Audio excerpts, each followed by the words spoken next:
Testing, testing, testing. Hello, hello, hello. I think you can all hear me now. I think I have solved the problem. Sound!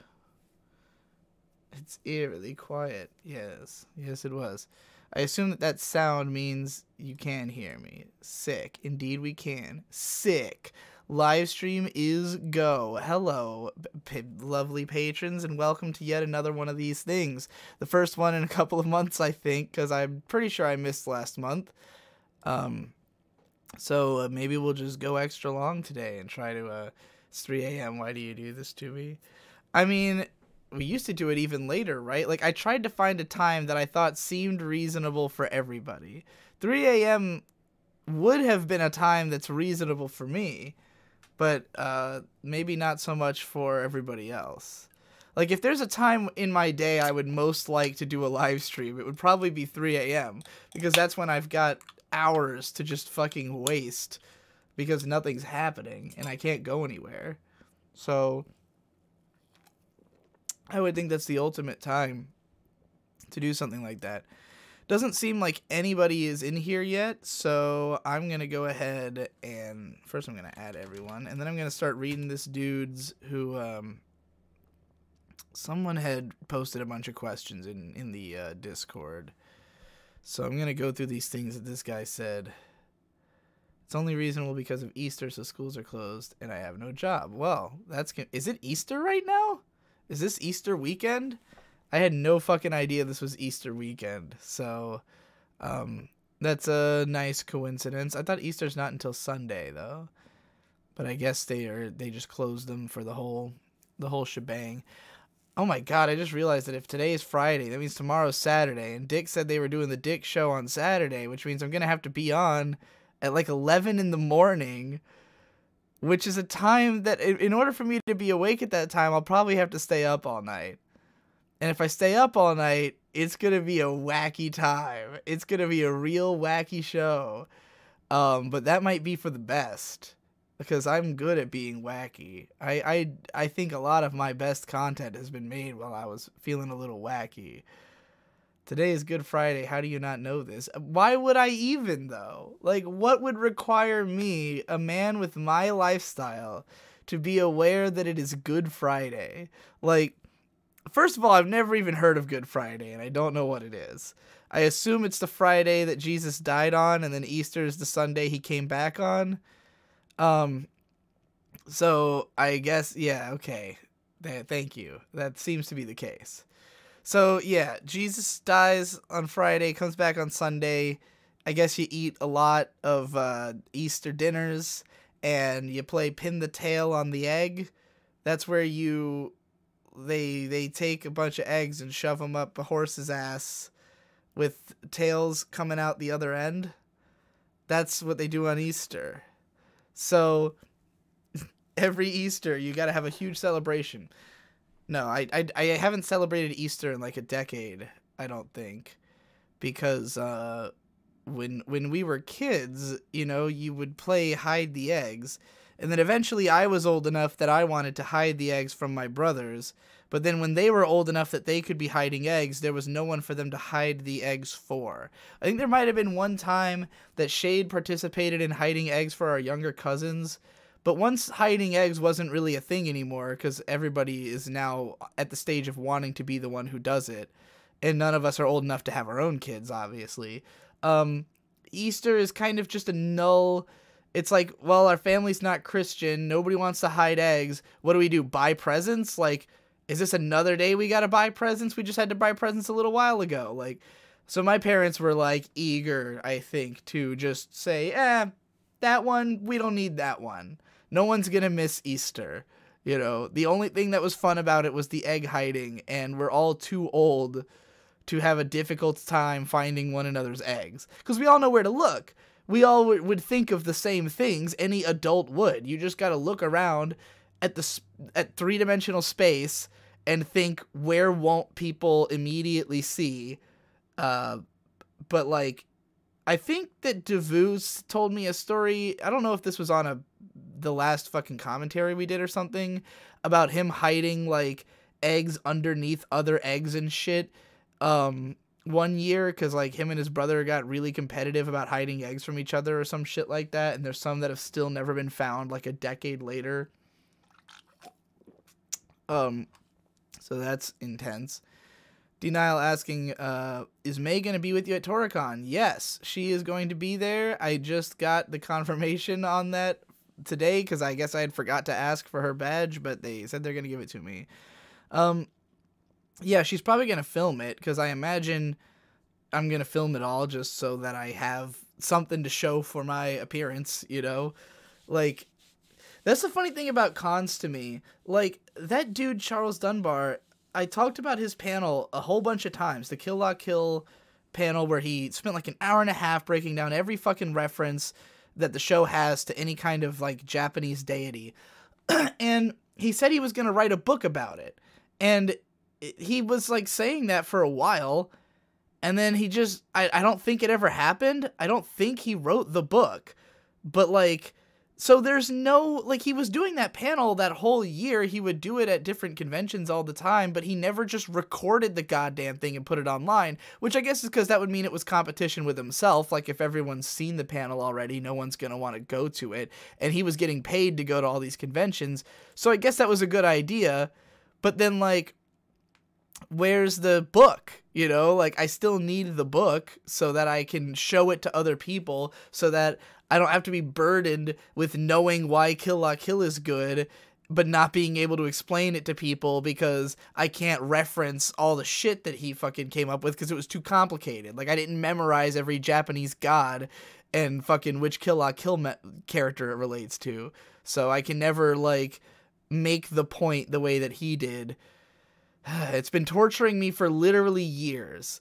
Like, I made so many Kill La Kill videos where I made reference to this moment, this great clarification that made me understand the show, and I can't just explain it to someone else because this motherfucker has not written a goddamn book about it.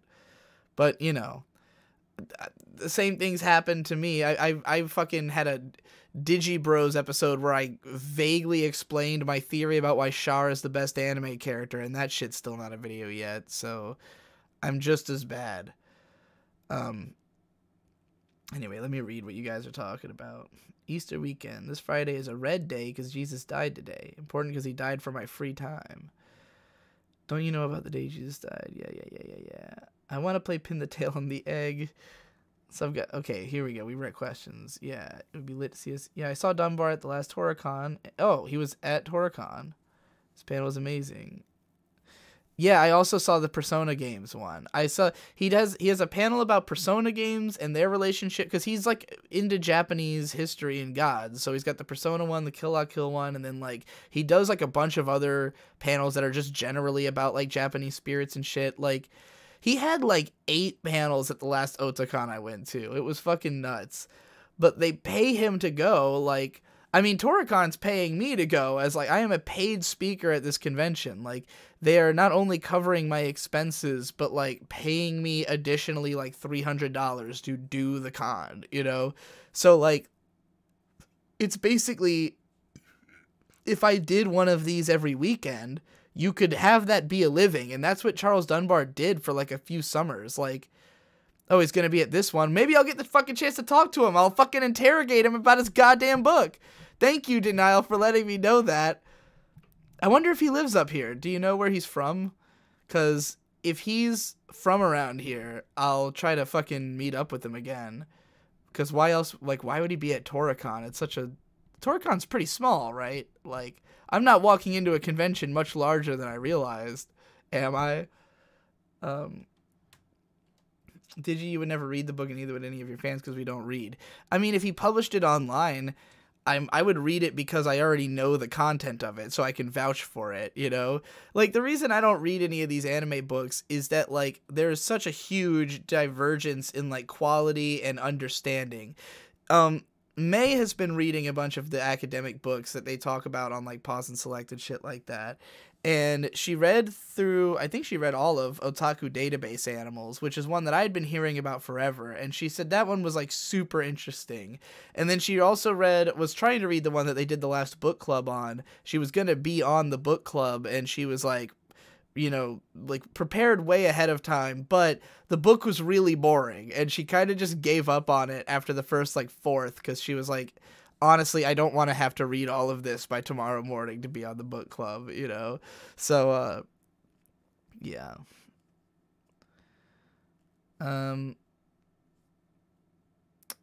Do you have any idea what your panel's going to be about? Knowing the usual crowd for the con, I feel as if doing a Q&A wouldn't bring in a lot of questions.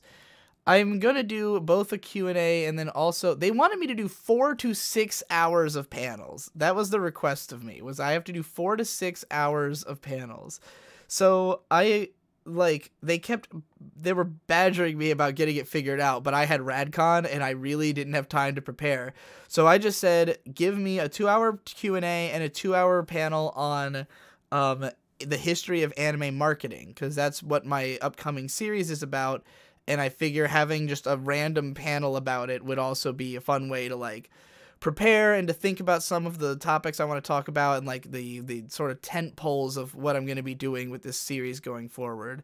So yeah, I'm going to do a panel on anime marketing. It'll probably be like 2 hours, because it can be literally as long or as short as I want it to be, because I have enough examples that I can just tell you about the history of different shows and how they were marketed. It's basically just, I'll just go until I've exhausted 2 hours on what material I have at present, basically. But that's the series I'm working on, so, I can give like a shortened version of what's going to later be a massive series. Okay. Yeah, you doubt most of them know who I am. I wouldn't, yeah, I mean, even if no one in the crowd knows who I am, I can manage a Q&A just by drumming up like conversational topics myself. I mean, I can do whatever. I just know I can talk for 2 hours. Like, I mean, that's what this is. Like, granted, you guys, the reason I like doing these live streams, the patron exclusive live streams, is that you guys already know all the shit I've already said. Like, whenever I do Q&As on the After Dark channel, people just ask me the same fucking questions that are already answered in the videos. So, like, you guys are not going to ask me questions that I have already explained, because obviously people who are going to pay me $20 a month are probably watching all my fucking content, or at least as much of it as they can or would care to. So, like, I know that this is going to be, like, really unique conversation, unless I repeat myself, which I might be doing right now. But at the very least, it's a more direct conversation. But, like, it's a different conversation from that, but if I was live streaming, I would have an infinite number of questions I could answer. They might be ones that have been answered before, but if someone just wants to get up and ask me to fucking tell them my thoughts on Hunter x Hunter and they've never seen one of my videos before, well, good thing I've got a huge pool of things I've said about this show. And for a lot of people who would watch a video like this, they're not exactly expecting me to say a bunch of unique things anyways. Like, no Q&A is ever like everyone in the crowd knows everything about you. Usually the most unique parts that you can get out of it are the things that are like when they ask me about the convention. And that's why I love going on and on and on when they do that. I can be like, oh, this is really unique, and my fans at home who want to watch the video are going to be interested in what was the con like. So, I can expand on that instead of just answering the same old questions that that everyone's already heard me talk about. And I'll, even in a panel, like, people sometimes will ask me, like, what do you think of Kill La Kill? And I'm like, I've got 6 videos about it. Like, I'm not rehashing it here. Go watch my videos, But, if I wasn't able to do that because there was only so many questions I had to fill the time with, I'm confident I can stretch out my thoughts on Kill La Kill to fill as much of the panel as I need to, So, yeah, I'm confident about it. That's my skill, I think. It's just being flexible. That's what I specialize in the most.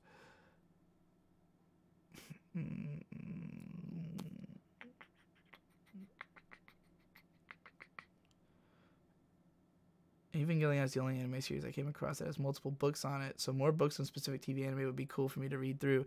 Yeah, I want to do some of that.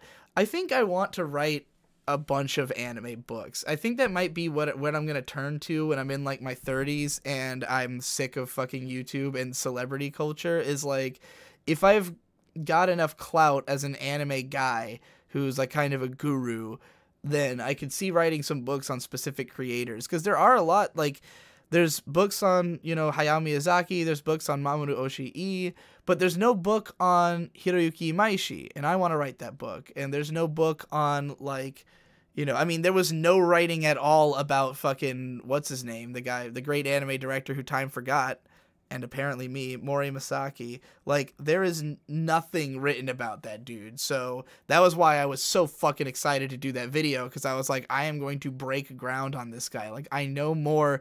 Nobody can tell me that I'm reading off a Wikipedia page, because I literally showed you that there is nothing on the Wikipedia page, you know? So, yeah. What later going to be a massive series? We all know that this series is going to be 2 videos, then it'll be on indefinite hiatus. Yeah, see, this is why I'm not talking about it. Like, this is why I haven't, like, shared any details. Oh my god. I've got fucking dinner. How can I eat this and talk at the same time? It's the great mystery. I'll just nibble on it for hours. It's gonna be real weird. I don't know about Oh, it's good. No, it's good. I can already tell. You can already tell. Okay. Wait, this is pork? This thing is gigantic. Yeah, it's a pork chop. Okay. I'll take one bite. It's good. It's good? Mm-hmm. Okay.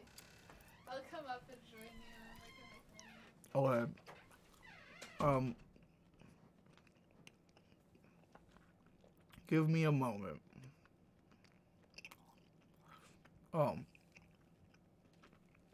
The reason I'm not talking about the series is I know that nobody believes I can finish a series right now. Which is really unfortunate, because I backed myself into... Here's the way I'm... Alright, let me back up. Let me back up a second and talk about the different philosophy I've got. Because I think I fucked up by... kind of by listening to you guys in a way, but it's not your fault. I fucked up because I noticed that some people will watch anything that I put out. And I enjoy all the stuff I put out because I like having just a constant stream of shit coming out, you know? I watch a lot of, like, The Needle Drop, because I watch it every morning, and SNES Drunk, and, you know, those other channels that I've talked about that, like, I watch, you know, consistently. So the way I saw it, as long as I still put out main channel videos, as long as I still put out big stuff that's, like, really interesting and engrossing, I can also, on the side, just crank out constant small videos that are entertaining in their own way, and both crowds will be happy. Like, the people who want an endless torrent of small videos will be happy, and the people who only want big, complete videos will be happy. But the problem is that I think it eventually gave me a reputation as somebody who just puts out lots of cheap, crappy content. Like, all the small stuff kind of drowns out the big stuff. And so when I put out something that's, like, really insanely high effort, something that, like, you know, took a lot of energy and creativity to create, but it's surrounded by, like, gigantic podcasts that would take way more of your time to consume than the smaller product, then it's like you just end up feeling like you've got way more, like, I'm mostly a podcaster, or like I'm mostly a guy who makes silly vlogs, you know? And so, like, there are people who are like that, but I think that it was starting to, like, that's the smaller crowd. Like, that's the niche audience. And my Patreon is an interesting beast because it's not really any one crowd who is the center of my Patreon. Like, I would say that some of the biggest patrons are people who, like Wada, who will watch everything I make. So, like, yes, some of my real big patrons are like that. But there are a litany of, like, $5 patrons who just kind of like my main channel stuff, or they like me talking about anime, and they just think I'm the best guy talking about anime. Or, like, even if they're beyond that, they might like the stuff I do that's not about anime, but only if it has some effort put into it. Like, some people want it to, at the very least, not be just me talking. There has to be some kind of theme or some kind of message or idea behind it. And continually, something or the other ends up getting the short end of the stick if I put out so much shit, because, like, you know, if there's going to be so much of it, how can any one thing have time put into it, especially if it's going to come out all the time? So, like, Manga Mondays necessitated being just a stupid vlog review. Like, I couldn't make it a fully produced show. I couldn't think about the manga at great length because there has to be an episode every week. And the point of it is just like, well, I can do something that's good enough that some people will watch it. But the problem is that for the people who want me to put out the higher effort content, I think when they see all this small stuff, they just see it as like taking my time away from the thing I should be working on. Or they see it as, like, they forget that I made something great because 10 other things came out since then that weren't great, you know? And with Digi Daily, I definitely think there was an element of it, like, drowning out the other stuff I was doing because I was using the fact that it was coming out so frequently as an opportunity to step back and take longer on the bigger projects, while also releasing, like, other small things other than just Digi Dailies. Essentially, the thing about Digi Daily, though, is that, like, to see it as an unfinished project, it's like, this was something that the entire imagination phase of lasted a week. Like, Digi Daily was conceptualized, and then 6 episodes of 2-hour podcasts were recorded in the span of a couple of days, and then it was never worked on again. And I just released it because I had the files. So it's not as though it was a gigantic project that I didn't deliver on. It was like a tiny little idea that I thought maybe because it's so small and so easy, I will catch up and finish the rest of these later before they start releasing, or as they're releasing, I'll want to do it again because people, like, if any of them had blown up, if any one Digi Daily had gotten, like, a massive amount of views, I would have thought, okay, this approach works. Like, throwing all these darts at the wall, maybe something's gonna blow up and be a big hit.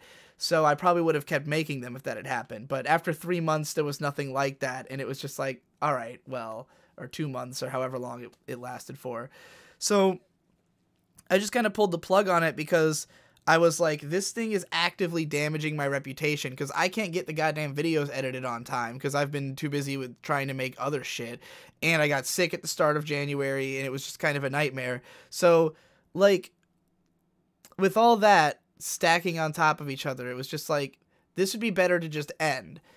But unfortunately, that now puts me in a position where people are looking at me as the guy who just ended yet another series, who already would make up lots of shows that didn't have any continuation, you know? Like, the only times I've completed a show were where the whole plan was there. With the Asterisk War Sucks series, like, I was very careful not to announce it at all.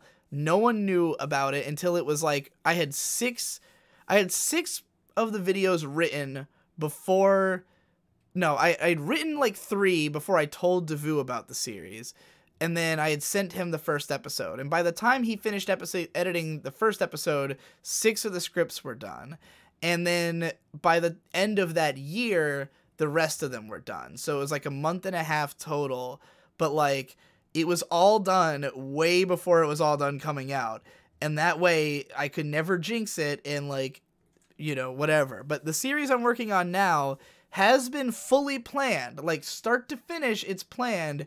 But, like, there's a lot of small details that have to be filled in. So, like, I don't want to give away too much because it's not as though I've written them all. Like, that would be a different story. If I had written every episode of it, I would just be out here telling you, like, exactly what it is and why it's going to be successful and all that. But because, like, the individual details aren't sorted out, and it's like, I don't know how long it'll take me to finish writing the first episode, or Devu to finish editing it. Devu's about to move in a couple of days, so that's gonna affect things a little bit, but like, I'm kind of working on a bunch of other videos that are sort of a way to not only finish off things that I already had ideas for, but like practicing different techniques of editing and shit like that as I go along. So yeah, that's all fun shit to do. Alright, I'm gonna get back to answering you guys' chat. Anime Watcher says, is there any other kinds of rap that have a similar vibe to Get Action and For Stella the Magic. I would say Eminem's written some songs in those styles and Linkin Park. I mean, with Get Action, that song is like a direct parody of Rap God. Though if I was going to encourage you to listen to an Eminem song with a similar feeling, it would be Lose Yourself. Like, Lose Yourself is the original, like, song about seizing the moment and not letting, like, anything, like, not letting these opportunities pass by you and, like, you know, making sure that you stay hungry and, like, keep charging forward so that you can get better and better and eventually be successful. So, like, that was Eminem back when he was great. And, like, I am a huge fan of Eminem's old music. But when he made Rap God, that song is just kind of 6 minutes of him, like, bragging about how good he is at rapping. Like, it's all extremely technical and fast and crazy, but he's not saying anything other than, like, meta shit about how good he is at rapping, but it has no emotional impact.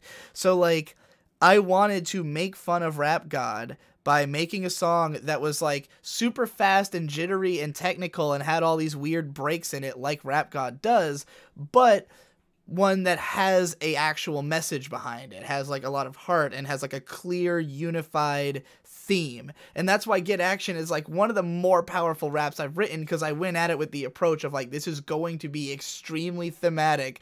Every lyric is going to be relevant to this idea, you know, because it's written to be like an Eminem song. Now, unfortunately, I think like trying to force Shade to come up with a beat that sounded like Rap God meant that the beat is terrible.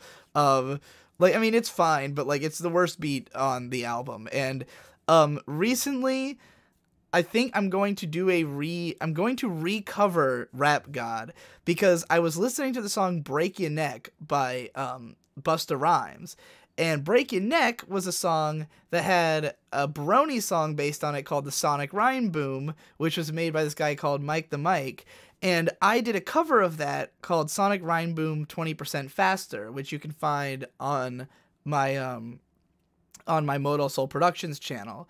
And like, I just really liked that rap, and I practiced it over and over and over again, and that was kind of the main speed rap I had learned to do, you know? So when I was listening to the Break Your Neck instrumental, I realized, like, this is what I wrote this song to. Like, I wrote Get Action in my mind to the beat of fucking Break Your Neck. So I think I'm gonna do a new version of the song where I just do it over that instrumental, and release that on SoundCloud or something, because it's like clear that is the way that the song was meant to be heard.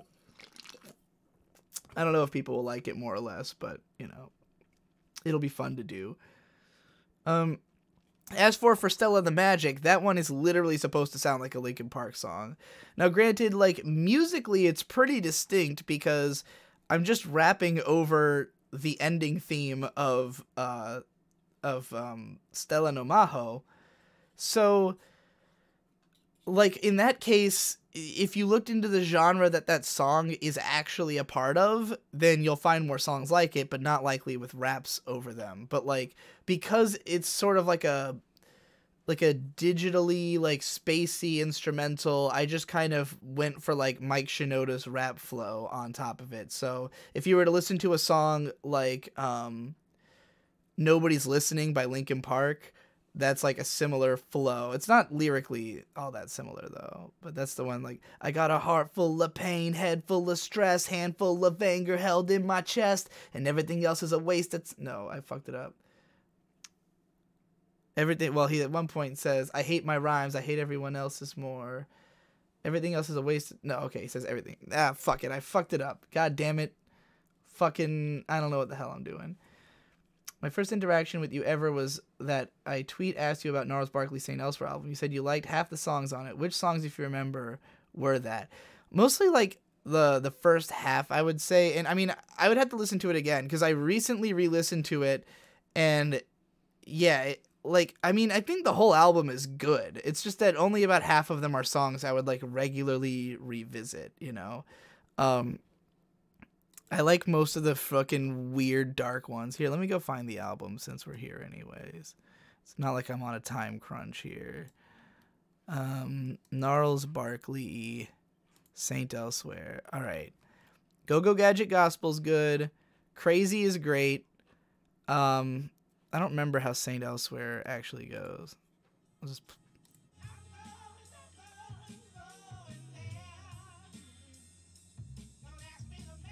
See, that's a good song, but I probably would not listen to that, like, often. Not that into their Gone Daddy Gone cover. This is a good song. This song's fun. Feng Shui is cool. Just a Thought is good. Transformer is good. Oh, this is sick. Online? Sure, that seems fine. I know I like Necromancer. Storm Coming? Yeah! Alright. Alright, so basically the whole album is good. It's just like, I just haven't listened to it a whole, like, I mean, whoa, back when it came out, I listened to it a lot more. I just don't think it's something that's like stuck with me in a major way, but it is a good album. Have you heard of the band Comus? Yes, I am a huge fan of Comus. Their first album, First Utterance, is fucking phenomenal. It's like one of the best prog rock albums in my opinion. Their second album's more hit and miss because it's just kind of a collection of songs, and they really toned down the prog element. And then like, those two albums are from like the 70s, and then they came back in like the 2000s and made another album, but they just sound like shit. Like their voices just sound like shit now. ETA on more FOF. I have no idea. That is, I've been currently motoring through, oh, let me show you. Instead of doing like monthly schedules and all that bullshit, instead what I've done post RadCon is just make a list that just says complete immediately. And so the theory here is that we make a list of videos that I know I want to do like immediately. Like these are all projects I want to get off my plate. And so one by one, I'm just going to do them until they are done and make them as good as they can possibly be. That's the current theory, is just go through one by one, do it, make it as good as possible. So here's what was on the complete immediately list for the past however many days. We had the 2 weeks review. So with that one, that had to be recorded very last minute because of the fact that I just like had just come back from RadCon and it snuck up on me, but it ended up being really solid because I figured out how to make a narrative out of it. I just made it about the city that I was in at RadCon, and that gave me the opportunity to easily navigate lots of different micro reviews. So it was an entertaining episode. It had more of a thread connecting all of it than normal. So I think it's a step up from a typical 2 weeks review. So then we've got the Death Grips tournament vid. This one, I was looking at like what other people were doing with it because I would not have been the first to make this video. Death Grips tournament video, Fantano had already made one, and I'd seen like a couple others floating around, and like lots of people were filling out their tournament bracket. Now I thought about this and I was like, if I make it a vlog, this is going to be endless. It's going to be me comparing the songs and reviewing each of them in depth, and it's going to take fucking hours. And it's not going to be worth it. Like, the video is not going to be fun to watch for hours. And anyone who hasn't heard Death Grips is not even going to know what the fuck I'm talking about. And, like, a lot of you might not remember the songs. I was like, the only way this is going to be entertaining is if I can play the goddamn music. Now, Death Grips is almost impossible to speak over because it's extremely fucking loud. And, like, I've used Death Grips instrumentals in my videos before, but, like, there's only a few that are really usable.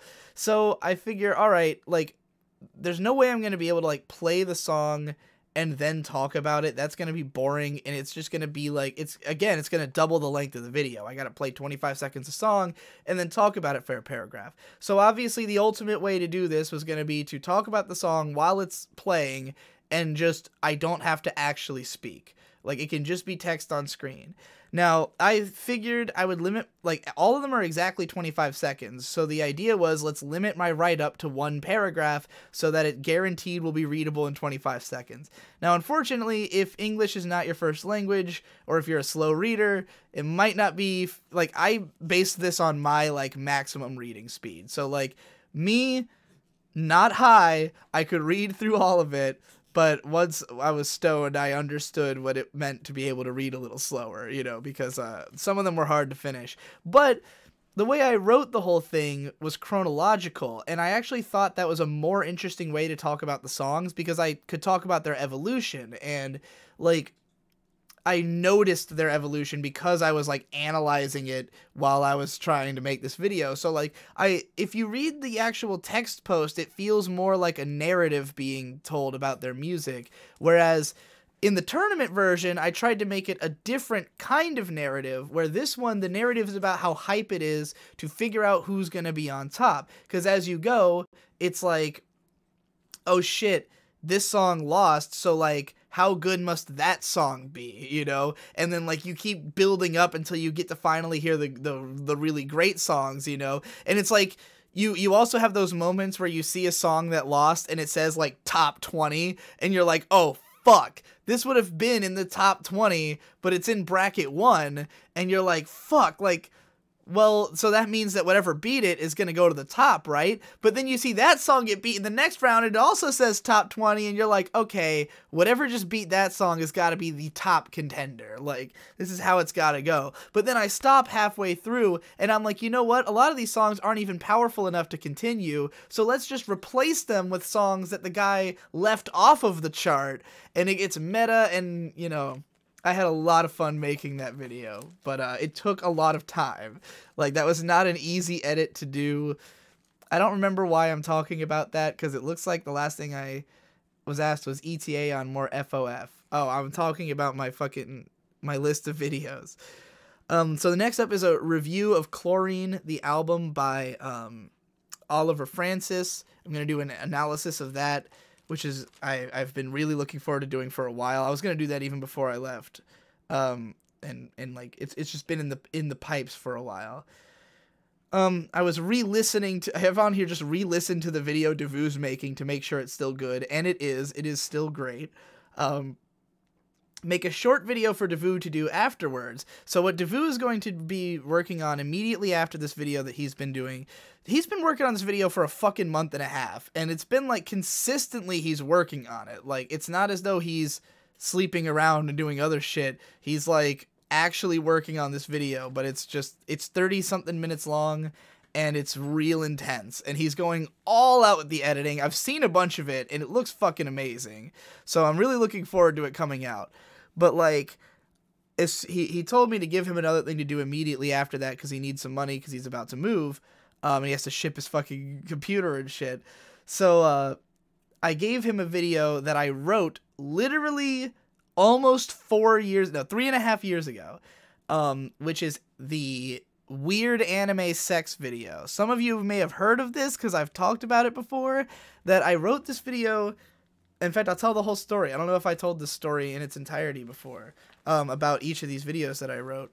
So, back in 2014, when I broke my foot, I had briefly moved my entire computer downstairs.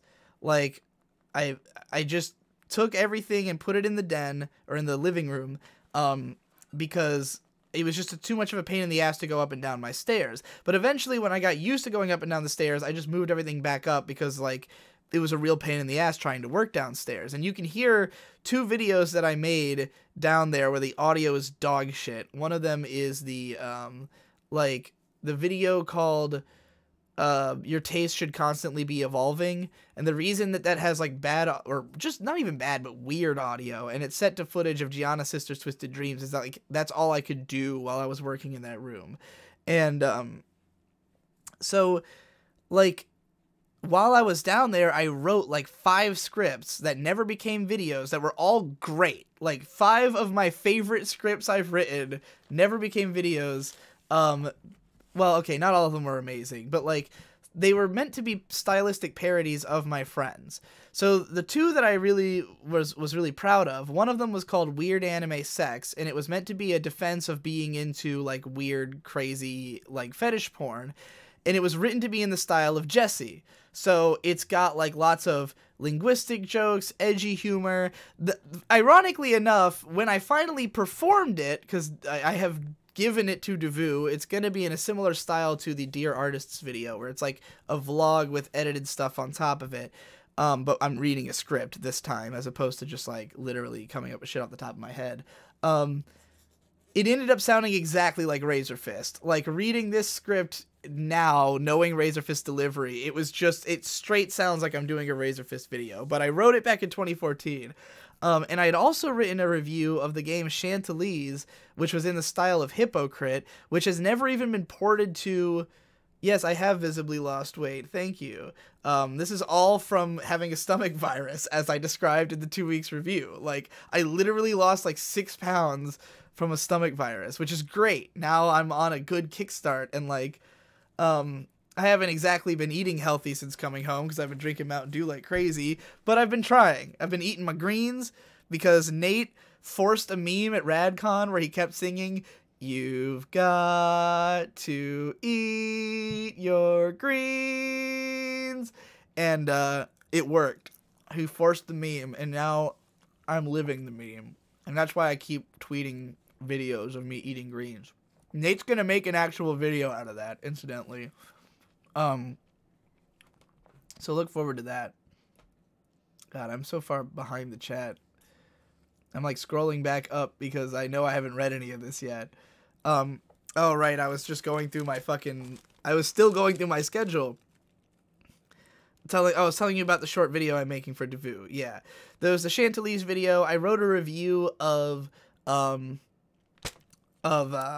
what's it called? To Love Root, which I posted as a text post on my blog. Some of you have probably read that one before. But like, because that one was actually out there. And I think I wrote another video. Oh, I wrote the Your Taste Should Constantly Be Evolving video, but I couldn't really edit it because of the situation I was in. And I think I was like just trying to rush a video out that night or something for some reason. So yeah, that was the ones I wrote while I had a broken foot. And I think there was one more that I just completely have blanked out of my memory. But I was real excited about the Chantilly's review and the other one. And Weird Anime Sex is finally going to be real. Devu's going to edit it in like a day. And I told him to make it as outrageous and memey as possible. So, and also it's going to end with me calling out Barack Obama publicly for using drama to promote a Twitch stream. So look forward to that shitstorm opening up. But yeah, I am gonna become a fucking warrior. Alright, I've been watching a bunch of old Digibro stuff because Radcon 3 made me realize how much I miss Vic, and I came across my favorite moment. So can you sing the Game Grumps Big Ol' Penis song again? Gladly. I'm having a waking nightmare. I'm seeing colors in the sky. Everyone wants to know about me, but they don't know about my big old penis flopping around. It's 3 big feet of pleasure. Put it in your mouth and put it in your vagina. Everyone's having a real good time when they're hanging around my big floppy penis. Can't quite stroke it very fast. She was not looking at me, by the way. She was on her phone. Covering 3 feet of skin with your hands is not very easy. Here's how fast I can jack my whole dick. Ha ha ha ha ha. That includes the back and forth motion. Let's do it again. Ha ha. That's how fast I can jack my peen. Everyone thinks that they have seen my penis, but they haven't. 'Cause if they had, they'd shit themselves. Everyone today believes in you, they believe in me. And I have to poop. I fucked up the lyrics at the end there, actually. It should have been, believes in me, they believe in you. I have to poo. Did you see the How To Basic really fun face reveal video? Cool way to take the meme about himself and own it and defeat it. I did not. I will probably check it out, though. I haven't watched How To Basic in fucking years, though.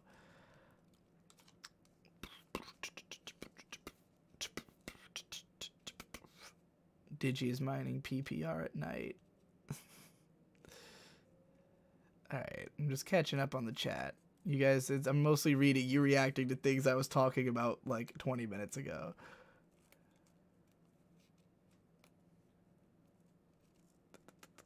You're way too inconsistent in terms of video style and presentation to attract an audience not immediately or already invested in your personal narrative. At least that's how I see it. I'm trying to change that. That's part of why the channel name has changed to Otaku Gonzo Journalism, because part of what I'm going to do with that channel going forward is that it's not going to be like, there's been a conception of like Digibro, you have to see like all the channels to be in on the meta. With this, it'll be a series of videos that has its own internal meta. So people will be able to enjoy it as, like, if you were to go watch the Horseshoe Saga that Jesse made, which is basically rewatching that is what made me decide I wanted to do like a big series. What you realize is that it is a story in and of itself. Like, you don't need to know anything about Jesse outside of that, because he explains all of it in the video series. Anything you need to know is explained. You know, if he has to tell you about the other, like, people doing pony analysis, or if he has to talk about, like, some kind of wrestling thing or whatever, like, all of it is contained within the show, and anything you don't get over the course of the show will be explained in Horseshoe Finale. So, like, it fills in all the gaps, and then Horseshoe Finale 1 year later also fills in the gaps that people had still that they didn't understand about the original series. So, like, and, like, also brings it to a new meta level. So, basically, when I looked at that, I realized, okay, you know, Digibro as a person is always going to be present in my content. Like, trying to whitewash me out of the content is not the right way to go, because I am the appeal. However, it should not be required that people know everything about me or have to follow hours and hours of content to get the appeal of Digibro. You should be able to get the appeal of Digibro by watching one show. Like, you can understand the entire appeal of Endless Jest by watching the Horseshoe Saga. Like, he does everything he's good at. There's rapping, there's storytelling, there's characters, there's comedy, there's deep analysis, there's all kinds of shit, and it's all wrapped in this one package, and you can watch it anytime, you know? So, like, as opposed to deep lore Digibro fans being the only ones who really know what's going on, I want everybody to know what's going on, you know, like, and that's what the mission's going to be going forward. So, like, Otaku Gonzo Journalism is a show. It's going to be like, I mean, that's not the name of the show. Really, the name of the show is How They Marketed, which is a show within this channel. But, like, the channel is going to have an identity that embraces meta in itself. And that's why there's going to be a section at the end of this video about the weird anime sex, where I address the current drama that's going on around it. It's like, you don't have to guess why I made this, or what does this have to do with the Twitter drama. No, it's embedded in the video. Everyone's going to get it, you know? And so it's going to be sort of the beginning of this shift. And hopefully that sounds exciting. Anyway, I'm going to read the rest of this stuff. What would happen if a time warp happened and you were teleported back in time to where you meet the 14-year-old version of you? I would tell them about alternative revenue sources on the internet, and, like, tell them you need to learn. First of all, get into cryptocurrencies when those become a thing early, and save them all, and then spend them all as soon as they hit the peak, because you're going to be a millionaire. Yeah, I guess that's it, really. Like, get into making money online, because I could have started when I was 14, but I mean, I would have had to really start. like, I would have been more enthusiastic about doing it if I knew that it was possible for there to be a career there. And so I would have gone all in on doing that instead of wasting time learning how to write novels and fucking shit like that.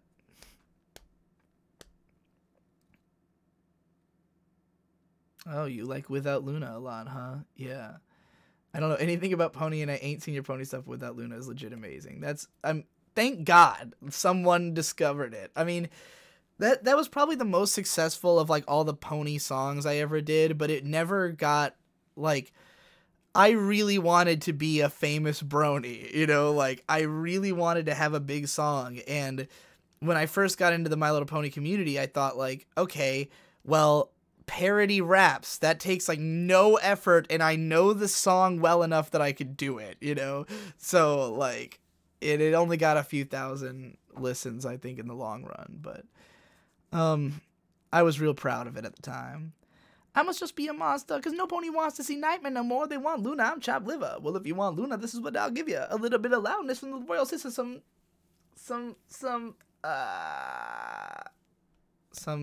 that'll, something heart quicker than Rainbow Dash at the hospital. I don't remember the fucking lyrics right now. Dude, the whole brony experience was magical. You had to be there in the prime to like really get it. Yeah, I think so.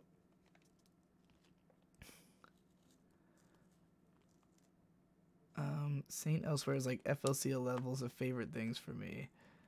Yeah, just like everything you like in one place.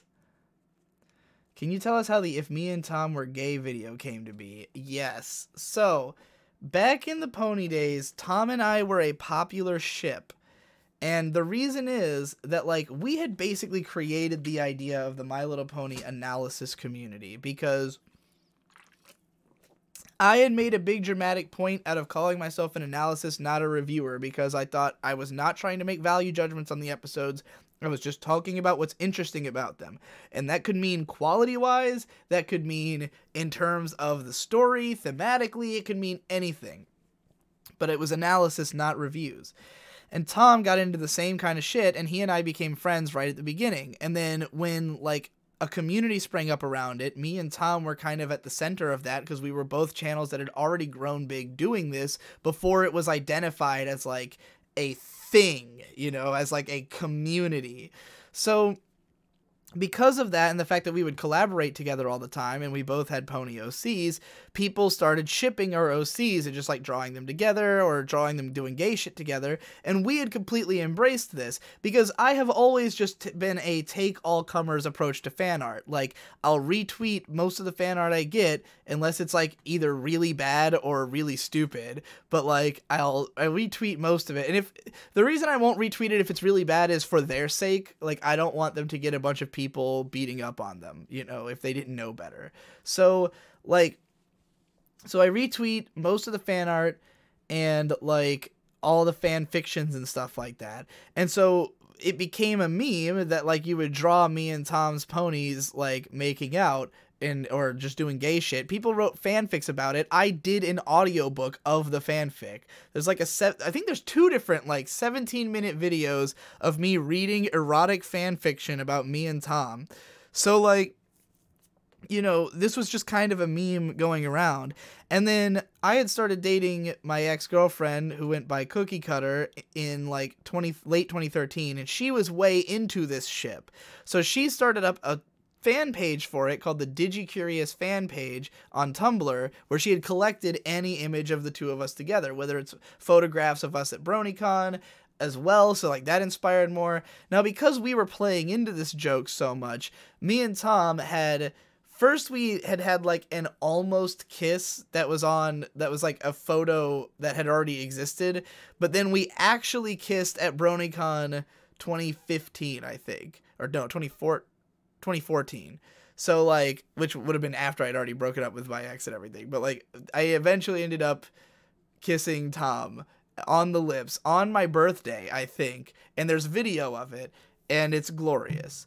But like, so, and I think If Me and Tom Were Gay was made before that. But So like that was the whole meme, and the kiss was sort of the apex of the meme. After that point, we were both out of ponies, so it pretty much died out. And me and Tom we don't really collab that much together anymore, except for we both are on PCP, and now I did the interview with Tom, which Nate was saying he was like really excited to see like us working together again, because it'd been so long since there'd been just a Tom and Digi collab. But like so yeah, that was sort of the meme. And then Munchie at the time, who I was friends with, and he was very young. He's like 12 or 13, like just turned 13 around this time. He was a huge fan of Ninja Sex Party. And Ninja Sex Party has the song If We Were Gay, where it's just like, you know, a corny song about what they would do if they were gay, but he constantly insists that the other guy is the gay one. So I had just kind of told Tom, like, send me a few clips of you getting angry at the camera and one of you like holding up a knife because I keep calling you gay. And that was like pretty much all I had told him. But I filmed it on a webcam, and it's just an a cappella rendition of the song because I couldn't find a instrumental of it, because there is no instrumental version. So I just kind of made up my own shitty a cappella version and sang over that, and then just copied as much of the video as I could. But like, you know, the resources at my disposal were a webcam, and I was trying to do it in like a couple hours. Like, I'm sure I made that in the span of like 2 or 3 hours. But like, I addressed it to Munchie. Mostly, it wasn't really that it was made for him. It was that like this was the best way to justify its existence, was to claim that it was for somebody, and that it would make sense if you were in the know. But like, I really just was attributing it to that so that it would, you know, make any sense at all. Hey, glad that you like my fucking music, Anime Watcher.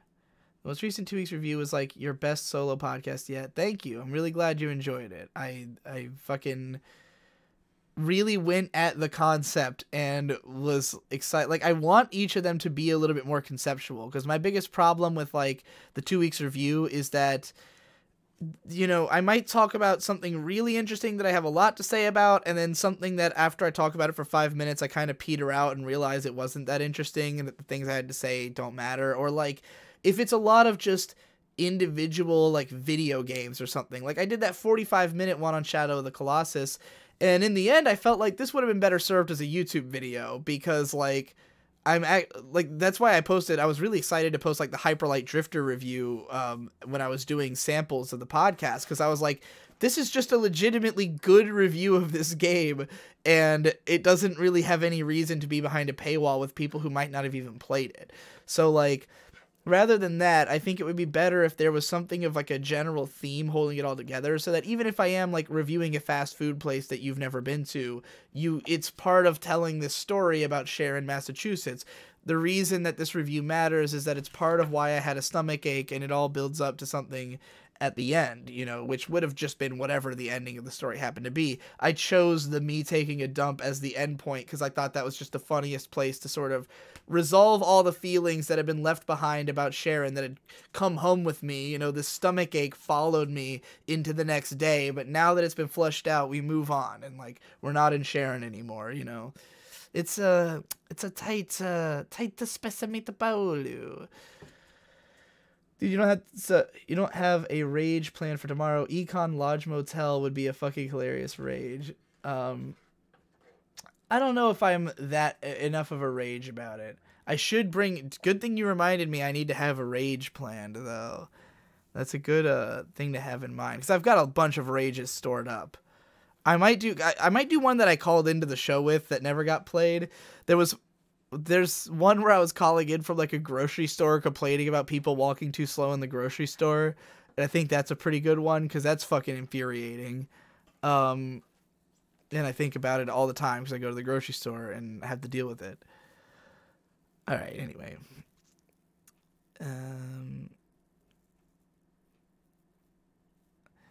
Any up-to-date tips on structuring your scripts? Up-to-date tips. Lately, I mean, I would say that nothing really has been updated since what I talked about before about, I mean, I don't know if you've heard me talk about this. I'm sure I did it in a Digi Does Life, about like making sure that there's a narrative behind everything, which is sort of what I was just describing with the 2 weeks review, that like, if you want a video to be interesting, there has to be some kind of like arc to it, or some kind of purpose, or some idea of like what the video is, I think. And this is how I've been approaching. All right. Because some people were asking me, why did I make the Tom interview black and white? Like, people thought that was a weird decision. But I thought it was obvious, and it's because Tom does a lot of black and white artwork, and most of his aesthetic is, like, has been spot color or, like, just straight black and white for a long time. Like, Sorceress Lost is all in black and white. His 3D work is often in black and white. His whole aesthetic's like that. And so I had immediately had the idea of putting some kind of 3D model of his on screen and having it there the whole time. So I had those two little black and white flames, and I thought, well, obviously the room should be black and white if the flames are black and white, you know? And it looks really good. It looks way better than the raw footage because it was just filmed in some basement. Like, the location does not look interesting or cool, aside from the fact that it's on, like, a Fisher-Price table, which is hilarious and thankfully is very visible, and that there's, like, a weird wall scroll and a mirror nearby. Like, those elements are cool, but, like, the colors of the room were not distinct. So making it black and white made it so the coloration was distinct, and it matches the fireballs and Tom's general aesthetic, you know? And then I just kind of edited in little visuals for things that I thought people would be better off knowing what these things looked like in order to get an idea of what we're talking about. But I tried not to go overboard on that because there's some stuff I wanted to leave to the imagination. But, like, I really just wanted it to have this feeling of, like, a classic interview. Like, there's one that inspired me a lot recently. Tyler, the Creator, had an interview that he edited himself that's on his channel on YouTube. That's like an hour long, and it's him with another artist who he's friends with. So they have like kind of a good casual rapport, and they can conversate as opposed to just him asking Tyler questions. Tyler chose this guy for a reason because he knew this guy would ask him really deep questions that were technical about his job. So the way the video is edited is just like a bunch of... Here, I mean, I can just show you guys. I'll show you how it's edited. I can just fucking remove myself from the screen because I am currently recording the desktop anyways. All right. I want the interview. Oh, he put out a new music video. I'll have to watch that afterwards as well. All right. So this interview is called Flower Boy, A Conversation, and like it constantly is using these bizarre split screens and picture-in-picture effects to, like, fixate on whichever part of the body Tyler seemingly was fixated on at that time. And it's also set in this like, against, I guess, a matte painting of, like, you know, like, this is just some Hollywood studio, I guess, where they're in chairs against a huge Western matte painting. It's just got a really cool aesthetic. There's a film grain put on it, and there's two reasons I think this was done, because I don't exclusively think it was done for aesthetic purposes. It was also done because he probably wanted to manicure what he says very carefully. Tyler, the Creator's a pretty private guy who doesn't do a lot of interviews. He chose the interviewer because he knew they would ask questions he liked, and then he edited the video in such a way that he could make constant cuts. He can cut wherever he wants. He can show a reaction face that is not the actual reaction to what the person is saying at that moment, because he has total control in the editing bay, because he invented this weird style where it, you know, you could hide edits so easily in that, and no one would ever know which parts were cut. So it's not just about, like, you know, making it visually interesting, but it's also like, what can we do now that we've set it up this way, you know? And I think that, like, having the on-screen torches and even, like, and having the black and white, the main reason that I like doing little things like that in a video is it gives you the impression of, I should look at this for a second. Like, if you open up a Digibro vlog and it's just Digibro in his room, you think, that's just a vlog, I'm gonna click away. And there have been times where I put, like, minor editing into my vlogs and nobody noticed because, like, you know, people just generally weren't watching the video. So I'm like, if I want people to know that there's going to be a visual component to this, let's make that evident immediately, even if there's not any editing that's going to be done in the first, you know, 30 seconds. But, like, the video opens with like there's the black fire, it's black and white, you've got me and Tom, you've got a Fisher Price table, it's a weird location, you're probably going to look at it for a second, and then 30 seconds in, I edit on each of Tom's social media, so you know, okay, the visual component here has been thought about. Now, there's not a lot of editing in the video. For the most part, it's just like little moments where I threw on something on screen, but I thought it was just an entertaining video to watch. Like, interviews are a good place to just show two guys talking, because you kind of want to see the guy who's being interviewed, you know? And since we both talk pretty much equally, you know, amounts, like, it made sense for us to just both be on camera and just be right in front of each other. So, but I think that because it's got that unique edge, it doesn't feel like just any interview. It's like, this is an interview between two creators who are friends, an interview that's been planned for like years and we never got around to it, but now we can do it up real big. And, you know, so I was excited about it for that reason. And that's why it's in black and white. And that's sort of a lot of the structural idea I've been approaching videos with is, how do we take this general concept and like bring some extra depth to it in the visual presentation, you know, add something that wasn't there before, or like take it to the zenith of what it can be. So like with the comfy cast, when we did episode 4, everyone complained that it wasn't comfy. And it was because we hadn't really, I mean, we explained this in the podcast, that we hadn't really embraced the idea of it as like a comfy cast is like the point of it. So when we did that one, we went like all out, like, let's find the comfiest background, the comfiest lighting, the comfiest costumes, like, let's make this and talk slower and like make sure that we talk about subjects that are comfy, and like, you know, granted, like sometimes we would get a little bit like emotional or something, but I made all the music choices individually, you know, like I selected handpicked comfy music for 2 hours and listened to the whole thing back, which I had not been doing on any of my podcasts that I've been releasing last year.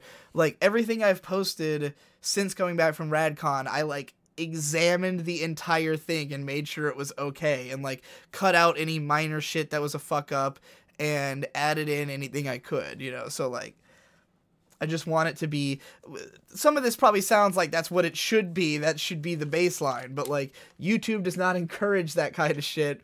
But I think that that's the kind of shit that's going to bring people back to my Patreon, is seeing that there's actual effort put into the videos and that they're not just like throwaway vlogs that are a dime a dozen and all feel exactly the same, you know.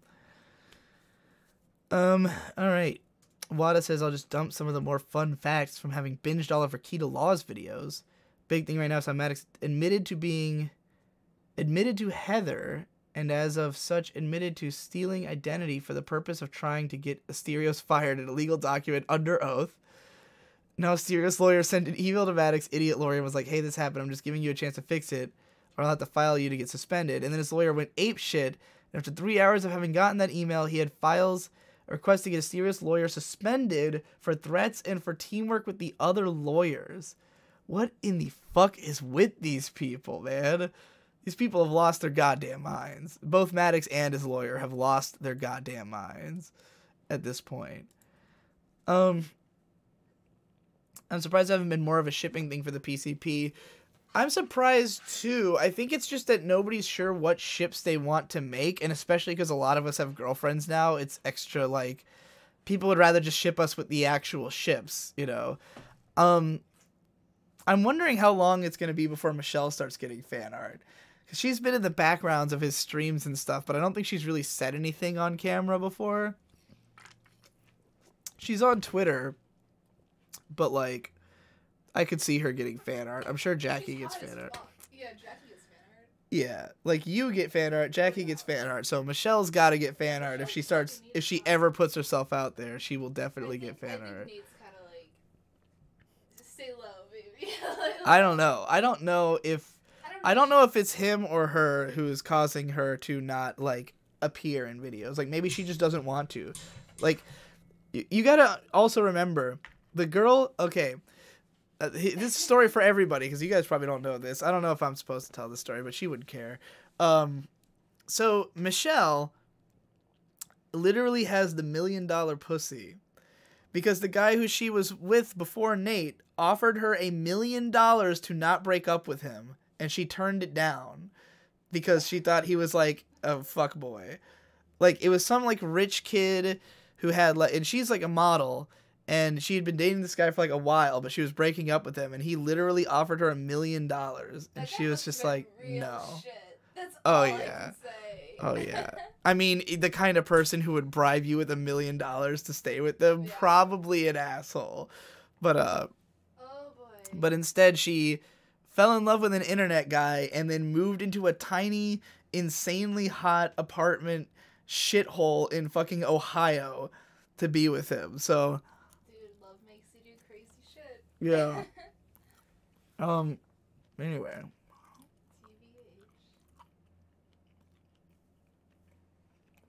TBH. And she's a model, a swimsuit model. That's where you get... I think she's had one of those lives where it's like, she's already so jaded to the idea of like being hot because what it's got her is just weird shit. Yeah, definitely. It's like, fuck being an attractive normie. It just leads you into a weird life where guys want to give you $1 million to stay with them. I'll You know what I give mean? Michelle $1 million for this knee. You know what I mean? Anywho, She's pretty fucking hot. they're just gonna ship you and Michelle. Good. You better. All right. I think one reason the RW was so good it caused it was make sure DDL and 2 Dukes review, mixing in half and half now. Yeah, it was a bit of a.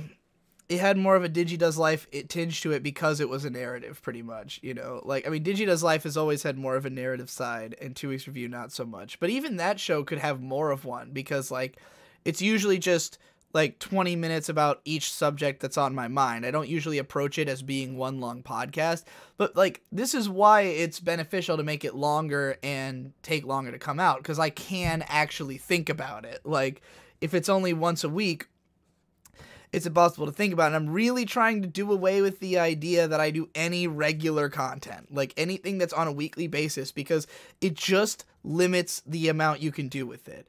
It always does. Like, anything you have to do on a weekly basis, you've got to get it out that week. And, you know, like, even something like the Dick Show, like a podcast that has major effort put into it and has a lot thought about, like, they can only do enough that you can do in a week, you know? So, like, yeah, I just want all my stuff to have enough time that it can be as good as I want it to be.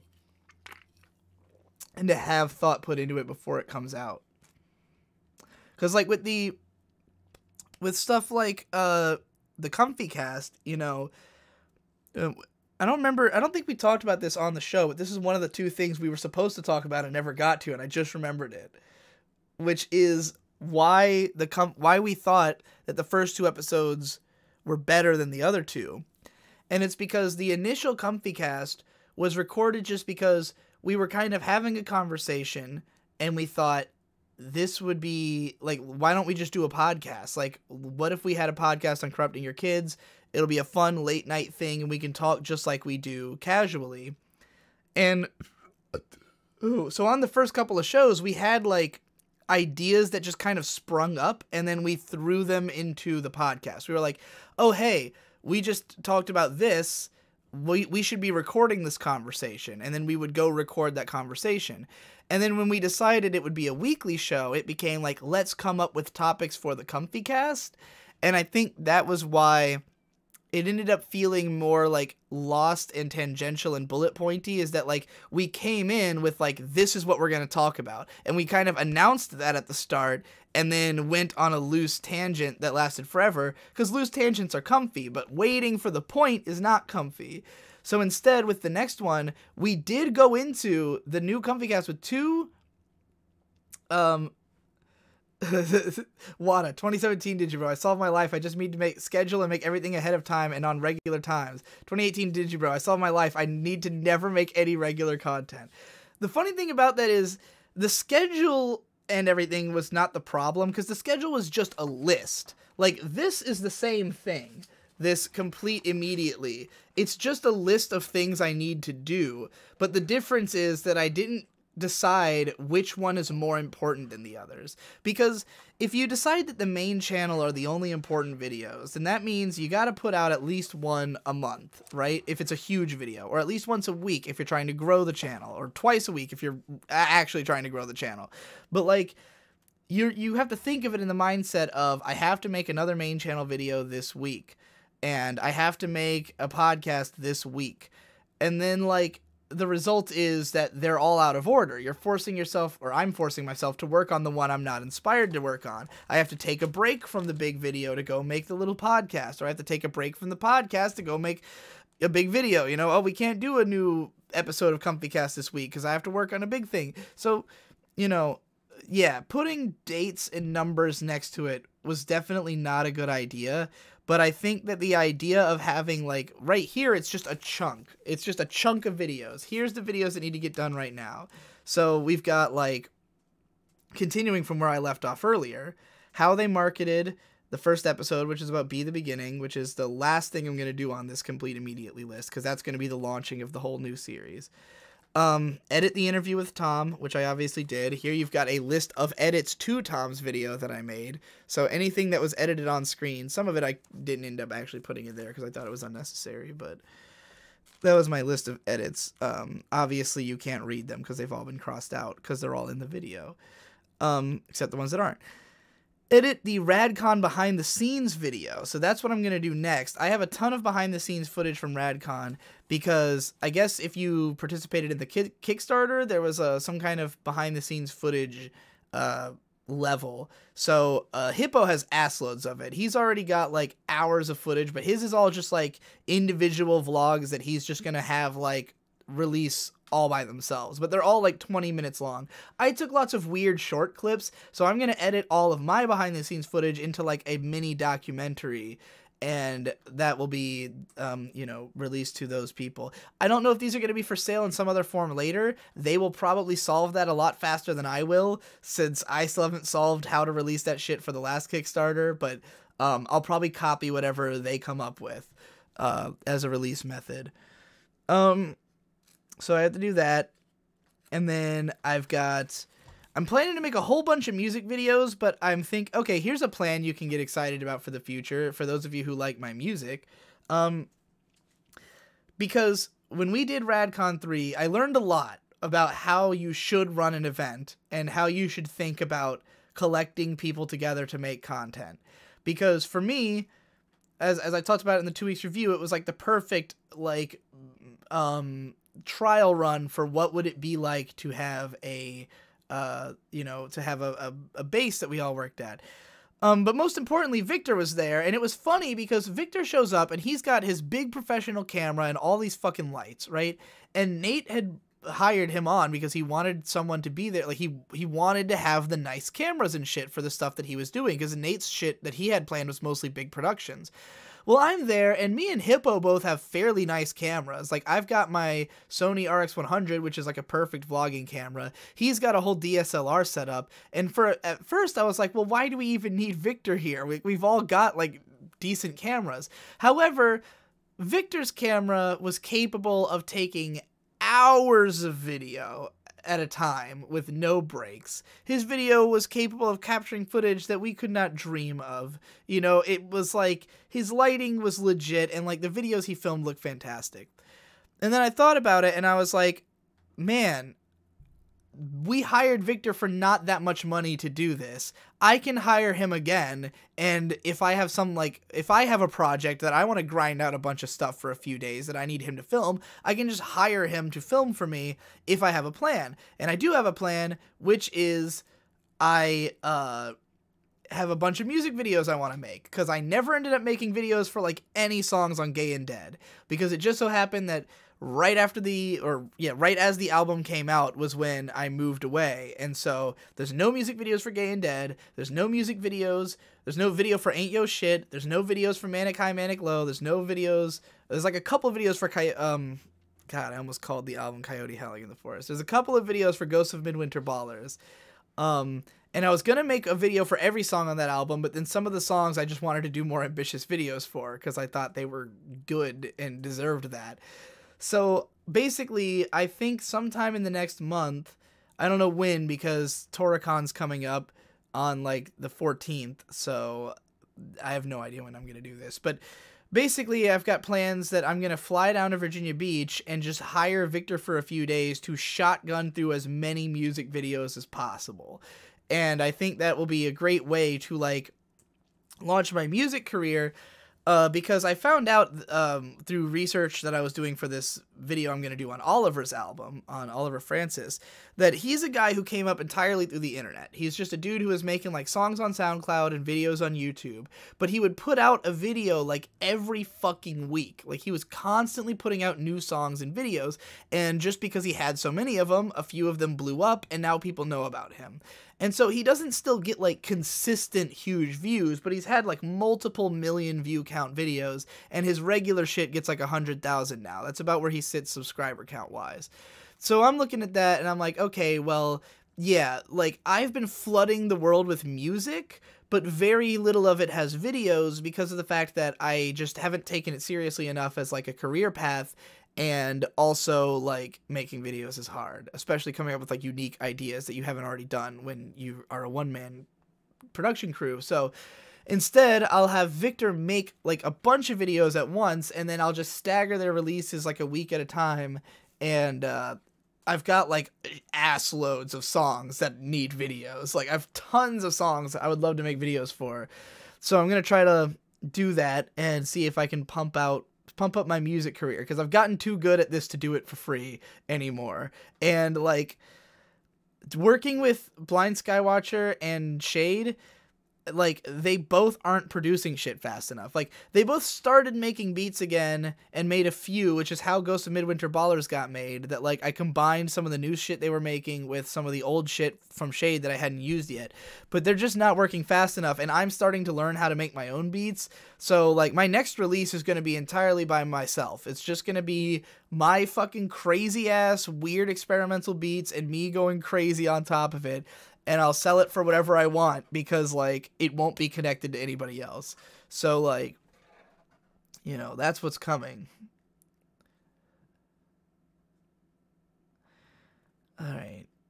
Let me read more of this chat. 2019 Digibro. I solved my life. I just need to not make content and only perform live improv samurai rap on the street while getting IRL super chats into my hat. That would be fucking hilarious. IRL super chats. And before Digi does the rap cover of Battle Cry. You mean it's already a rap song. How do I do a rap cover of it?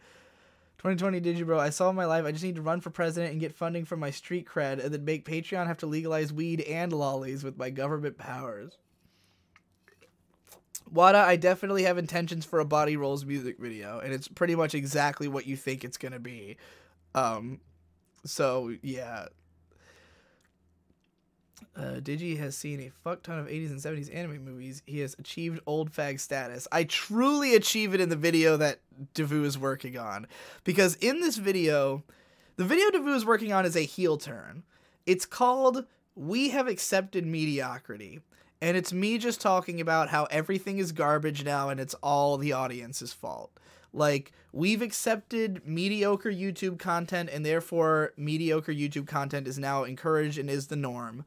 Whereas it used to be that, like, I used to see myself as someone who couldn't succeed on YouTube because my content wasn't good enough. Now I see myself as someone who can't succeed because my content is too good. So, like, that's the way that YouTube's changed. That's not in the video. That's just me coming up with that right now on the spot. But, like, I also talk about, like, how anime, like, watching all these 80s movies made me realize that there was a period in the late 80s where anime just was at its best visually because they just had way more money. Like, the late 80s bubble economy, anime movies looked fucking insane. And, like, it's obvious why they can't do it that way anymore, because anime is not profitable anymore. And also they don't, like, they try to make, like, 70 shows a season instead of 3 movies, you know, but, like, that's sort of what the video's about. And it's 30 minutes of that, though, with Devu going the most ape shit on editing that he's ever gone. This will literally be the most editing Devu has ever done on a video, and it's gonna be fucking nuts. Like, the shit I've seen is just, like, otherworldly. So, yeah, like, just think about, like, when you watch one of my videos and you see that part where Devu really went all out, it's like a video where it's all like that, essentially. Although apparently there's just like one sequence, one subsequence that he spent like half of the video's production just making this one subsequence. And that was the one he tweeted about the other day, which I think is his ultimate jank compilation. Like, he collected every shit-looking anime on Earth into one compilation or something like that. Or, I don't know what it is, but it looks epic. Anyways.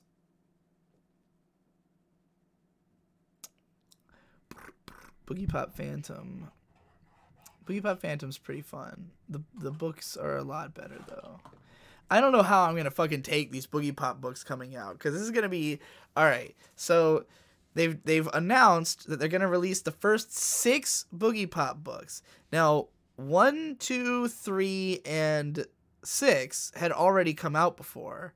4 and 5 have never been seen in the West. And, like, so I don't know what to expect from them releasing. I don't know if they're going to bring back Andrew Cunningham as the translator.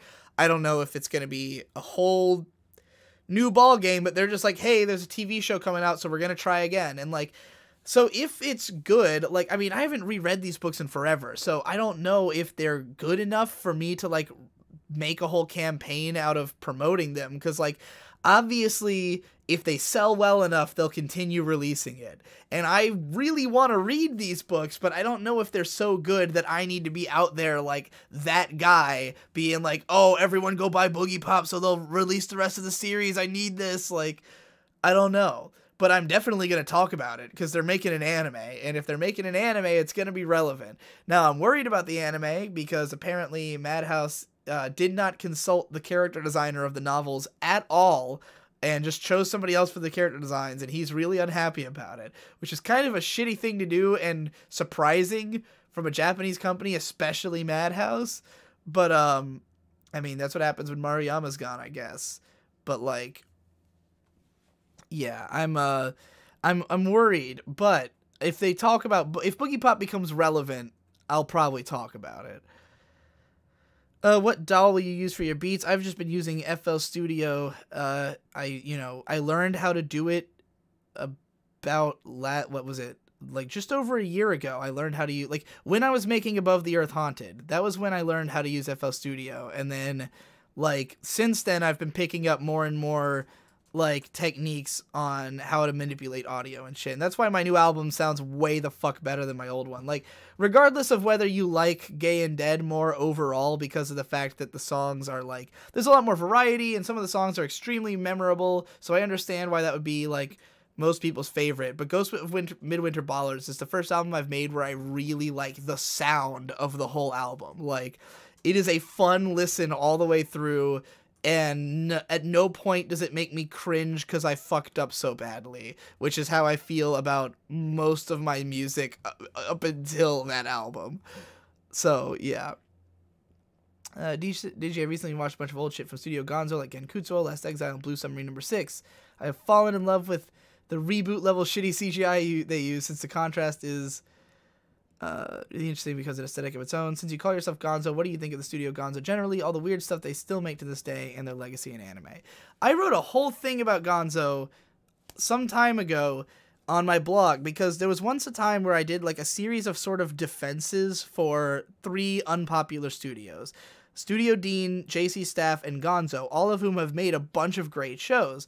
So I wrote like little pieces about them and like what I think are their top 10 shows, how I think the studio generally is good, you know, in spite of its reputation. Like, what about the studio makes it good? And so I wrote all those probably back in like 2010 or 2011. I haven't really kept up with what Gonzo's been doing since then because it's been really spotty and all over the place. So like I couldn't tell you if they've made a great show in the last 5 years, but yeah, I've been defending them for some time. They made some great shows. They were apparently, I think they were spun off from Gainax. Like, it was ex-Gainax people made their own thing, and went way more in on CG, I guess. Best gag in Pop Team Epic has got to be fucking Hellshake Yano. I mean, that shit was like nothing I've ever seen before, and it was really hilarious. So, like, that's by far my favorite. 80s anime movies need to be talked about more. Hopefully there'll be more AniTubers talking about them. I hope so too. Anyways, now I'm going to answer this dude's questions that were in the Discord that I haven't gotten to yet. Wait, Anime Watcher, you're here. So do you need me to read these questions, or do you just want to ask them here? Because they're, I mean, I guess I can just read them, because it doesn't look like you've asked this stuff already. What's your retrospective on being one of the central people responsible for encouraging the next generation of anime analysts to make MathWiz exclamation point to start their anime analysis channels on YouTube? It's cool. It's cool. I mean, obviously Lachlan I would put in there too. Pedantic Romantic, I was a, you know, direct influence on.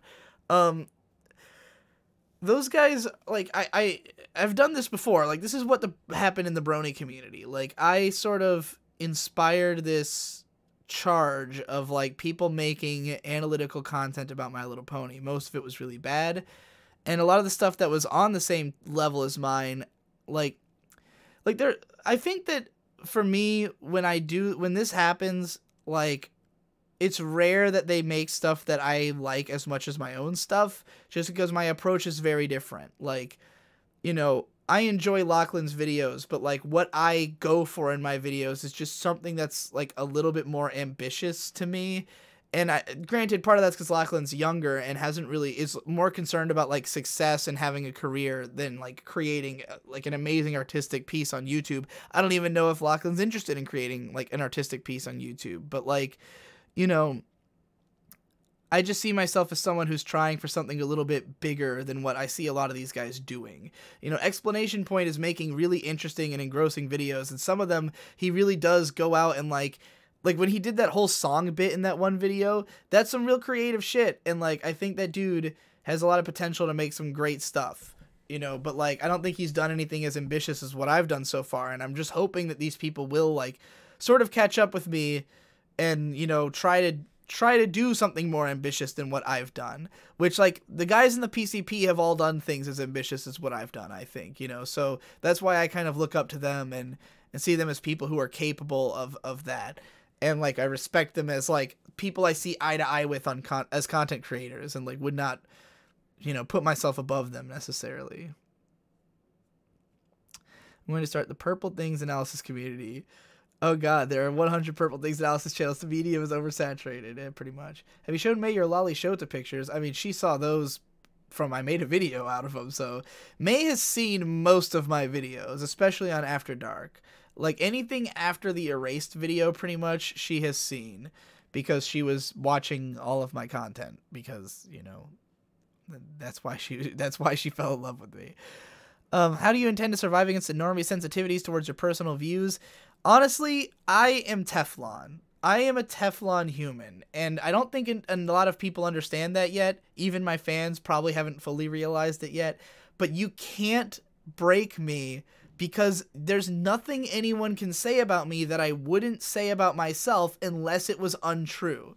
So if you're going to come at me for being a lolicon, it's like, I already say I'm a lolicon. That's in the content. The only people who follow me are people who are okay with that enough to follow me. Like, they might not even agree with it, but like, no one who's a patron of me thinks that I'm not a lolicon, you know, or that I am like anti-lolly. No one would think that if they watched enough of my videos, because I talk about it all the time. Like, so the way I see it, I mean, some people might find out, or they might just not want to be involved in that. But like, the way I see it, if you already know, and all of my money comes from Patreon, and all of my clout comes from like human beings individually who think I'm cool, then it really does not matter what anyone else thinks. Like, if regular people who wouldn't like my videos anyway want to call me a pedophile, and if they can get me banned from fucking like wherever. I don't care. Like if they start fucking with my bottom line, I'm going to speak up. Like obviously if people are coming at my platform, if people are coming at my YouTube or my Patreon, I'm going to fight them, you know, like I'm not just going to roll over and let them take things from me. But even if they did, it wouldn't kill me because I know the other platforms. Like there's Patreon, there's fucking Coffee or whatever. Like you can get money from people other ways, and you're all in my Discord group, you know, so I have access to everybody. I have most of your emails probably from Patreon if I needed to email you, like, you know, and I can download that list at any time and have it just in case I get deplatformed. So like,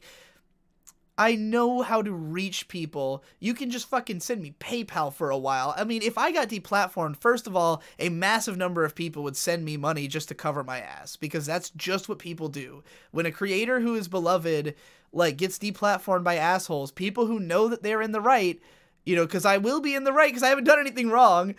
Like, if I had done anything wrong, I'd be worried. But because I've done nothing wrong, I'm not worried. Because I will always be the good guy as long as I have literally not done anything wrong, you know? So, like, and now granted, if there was enough people who were like staunchly anti-lolly that like I couldn't survive on YouTube while being like openly okay with lolly, then like I would probably not have a career. But like there's enough people who don't give a fuck, and it's not like I shove lolly in people's faces or anything, though this next video will probably do some of that. But I also want to scare some of those people away, because like I don't want people following my channel who think that like lolly should be illegal. Like you like I need to change those people's minds or else they can fuck off, you know, because I don't want people to think it's okay to think that way. Anyway, would May adopt lolly show to Digibro? Oh yeah. Yeah. Yes. Definitely. May says yes. I'd make you wear dresses though. She'd make me wear dresses though. I know Super Eye Patch Wolf is one of the really big anti-lolly plus anti-fan service people in the anime YouTube scene. I think he could be I think there's a lot of people who are anti-lolly conceptually, but not in terms of like a freedom of speech thing. Like they wouldn't have it banned. They just think that it's not okay. But they would defend it on the grounds that like all speech should be protected unless it can, like, you know, I mean, because there's no proof that it's harmful to anybody. So like I'm not sure if Eye Patch Wolf would come like have a stance against it, but like if the way that my video, the weird anime sex video, is going to be is a very hard line. Like the way the video was written, it's been this way since 2014, is basically like, if you don't agree with this, you're a fucking idiot. Like that's the way I present the point. It's like, this should be obvious, and after I explain it, it will be obvious. And like if you can't tell then that this is obvious, then like I don't know how to help you. It's that kind of video that I don't think a lot of people are going to disagree with, because the way it's framed, you'd have to look like a moron to disagree with it, you know? Which, I mean, some people who are extremely, like, people who are extremists about their fucking morals, like the people who attacked me on Twitter, like Barack Obama, like, they are gonna be offended by it, because they just think I'm a fucking pedophile, you know, who's trying to defend whatever, and they're not gonna listen to the things I say. But because the things I say are good and potent, people will come out in support of me. So, you know, I think it's gonna be a real interesting time. We are launching into a very interesting time in the near future on the Digibro channel, if we haven't already entered it. I have no idea how exciting you guys have found the content I've been putting out post Radcon so far. I love everything I've done since then. I'm totally into, I loved the interview, I loved the Dick Show lecture, and I loved the Death Grips, and I loved the Comfy Cast. I think that's pretty much all the stuff I've done, other than show up in other people's videos. And there's just been so much good shit coming out of the PCP because of Radcon that it's been a real exciting it's been real exciting. And there's a lot more where that came from. There's so much good shit that me and Munchie did at fucking Radcon that's gonna be mind-blowing. Anyways, in regards to PCPHQ, as well as your own ambitions for moving, did you ever consider living in countries outside of the United States, other than Japan, of course? I don't think the PCP HQ has any plans of doing that, because it would be kind of a huge thing to move everybody out of the US. Like, I know a decent amount of Japanese. May wants to learn Japanese. We want to move to Japan one day. Nate knows Japanese. He's been there. But, like, the rest of the guys are not, like, super into Japan. Like, I'm, you know, the PCP is not an anime club, as much as a lot of people seem to think it is, and it's really not. Like, Hippo does not watch anime at all. Tom doesn't really watch that much anime. Jesse just watches whatever happens to be on. Nate just watches whatever gets talked about. Ben barely watches any anime. So, like, you know, I don't think anybody else would be that excited to go to Japan the way that I would be. So, anyway. Claude, super habitual. I don't like how Made in Abyss has this will to sexualize underage characters. I find it really annoying and tiring how people continue to defend this obvious flaw in our medium. See, I understand that. Like, I don't think that that's a difficult... Like, that's not a position I'd, like, completely would be like, oh, you're wrong, you know? Sure, I can see why you feel that way. That's totally different from saying we should take away lolly, you know?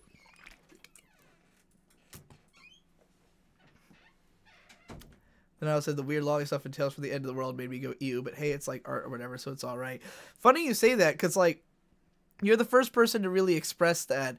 In that, like, I really hammered myself for the lolly stuff in that story when I, like, published it. But some people really appreciated that stuff and enjoyed it. Like, I know May loved the lolly stuff that's in there. Oh, yeah, but I'm a special That's, like, your favorite part, though. Yeah. So, you know, some people related to it, but it just, it depends on if you're a lolly person. And, yeah. Some of your newer content, like the Shintaro Kago vid, they are great, but a lot more inclusive. So do you intend to get more success via gaining a more loyal fan base rather than a larger one? Did you mean exclusive? Like, if you mean inclusive, because, like, inclusive would mean it's, like, for everybody. But it's, I'm assuming from the way you're saying this is that you mean the opposite, which is exactly what I'm intending to doing. I'm trying to form a more... I want the cult fan base. I don't really want to have a broad fan base. I've never wanted a broad fan base. The only reason I've ever made broadly appealing videos is just to grow the channel, but not necessarily because I want to have a huger number of fans. Like, my theory has always been cast a wide net and then, like, cull it down, you know? So, like... The way I see it, the main channel has always been, like, the net I'm casting, and then I kind of try to drag people over to, like, the After Dark shit and the other shit that I really care about. Or just the weirder shit that's on the main channel. Like, there's always been more niche things on the main channel, but, like, I'm trying to drag people over to it by way of interesting them with the bigger stuff. But... one of the problems, as I was discussing earlier, with putting out lots of, like, lower effort, mediocre content is that people... don't look at it like they look at it as like, oh, Digibro just makes bullshit and his fans lap it up, you know. I want people to look at that other content and be actually more curious about it, to not click on it and think like, oh, it's just some vlog. Like, I want people to, even if they're not watching the other channels, when they click on those videos, I want them to know that they're missing out on something, that, like, whether it's something that they really appreciate or not, you know, you click over and you see an interview that's in black and white with spinning flames, and you're like, well, this definitely isn't just an interview. It's not just, like, a podcast. There's something going on here, even if I don't know what it is or care to find out, you know? But we'll see how people feel. I really like Jesse during the Dick lecture because he adds some nuance to discussion. He's been in my Discord discussing Maddox, and he has an interesting view on it while I don't agree with him. Yeah, no, I really wanted Jesse to be there for that reason. Like, there were 2 lectures I had intended to do at RadCon. The second one I only had the idea for while I was there, and we did not end up doing it, which was going to be PCP 101, because we hadn't made episode 101 of the PCP, so I was like, what if PCP 101 is PCP 101, and it's a lecture? But... I didn't end up doing it, but, like, both of them I only wanted to do, really, if Jesse was there, because of the fact that I know he has that perspective and can sort of not ride Dick's dick as hard as I would, you know, over everything. So, and I really wanted that, and that's why I let him, you know, go on all those tangents, and I did not edit them. Gunt said, I casually mentioned Lolly and make jokes with my normie friends, and they revealed to me they thought I was a real pedo. We're cool now. After explanation, they understand. Yeah, I think my friends thought that for a while too, but like, I've always been very confrontational about like, I like the things I like, and if I like it, that means it's good, and you can't tell me I'm wrong and fuck you, you know? Like, if I haven't done anything wrong, then you cannot tell me that the things I like are wrong. Like, you can't tell me it's wrong to be into Lolly if I am into Lolly and I haven't done anything wrong. So, like, because that's called thought policing, you know? And, like, so I've always been, like, real aggressive with the idea that, like, it's okay to like these things, and if you don't think so, then you need to be stopped, you know? Because, you know, I don't want to lose the shit I care about.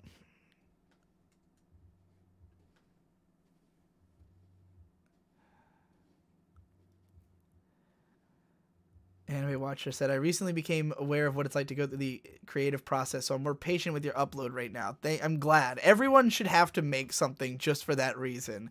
Everyone in the world should have the experience of crafting something to the point of release, and just understand that, like, while professionals, yes, it is their job to know how to do this well enough to do it all the time, but just remember that this is what they're doing, you know? Like, if I tried to make a movie, it would obviously be a fucking catastrophe because I don't have the equipment, I don't have the time or the manpower or the know-how. So, like, no matter how long a movie takes to make, I have to just assume that that's reasonable. Like, I've never understood when people are like, you know, oh, it took them like 6 years to make this movie because it was like so far behind on whatever. And then other times they're like, oh, but there's 6 years to make the movie and that's why it's good. And like, it just depends on what the intentions were of the creator. But like, ultimately, however long a movie takes sounds reasonable to me because I could spend the next 6 years making a movie and not have one done because I don't know how to make a movie. So like, yeah, I definitely think it's nice when people have had enough experience to like know where you're coming from and get what you're putting into it, you know?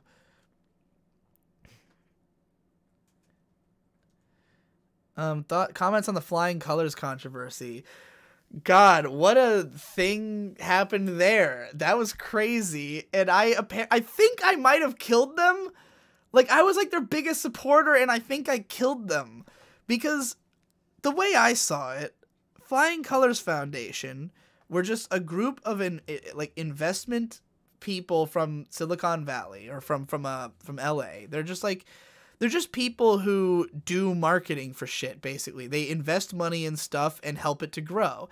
And they had done this for a bunch of rappers. Like, I think they're part of 88 Rising, or at least one of the guys is. And he had helped, like, promote Joji and a bunch of these other rappers by just kind of giving them the money to do shit and, like, investing in people. And they were interested both in investing in, like, anime YouTubers and in using them to have these polls that would help people.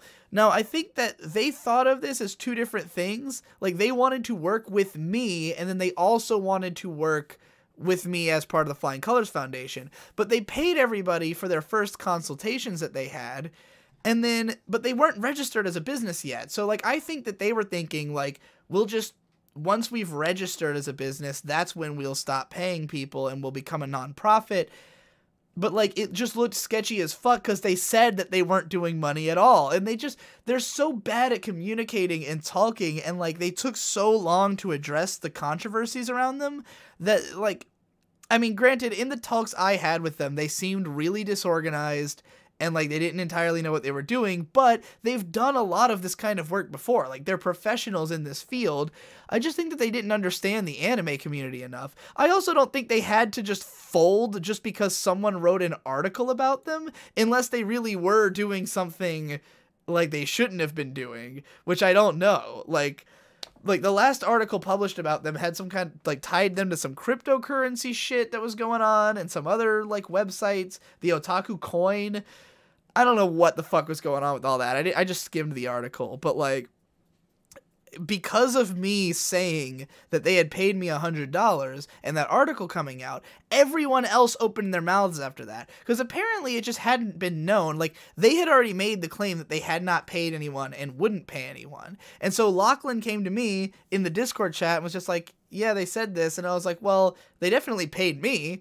Like, I don't mind. I don't consider that a problem. I'm not, like, saying that they're liars. I don't know what their intentions were. But as soon as I said that, Lachlan tells his journalist friend, she makes an article. They publish my fucking Discord message across the entire goddamn page of the article, which is not exactly what I meant when they said that they could attribute the quote to me.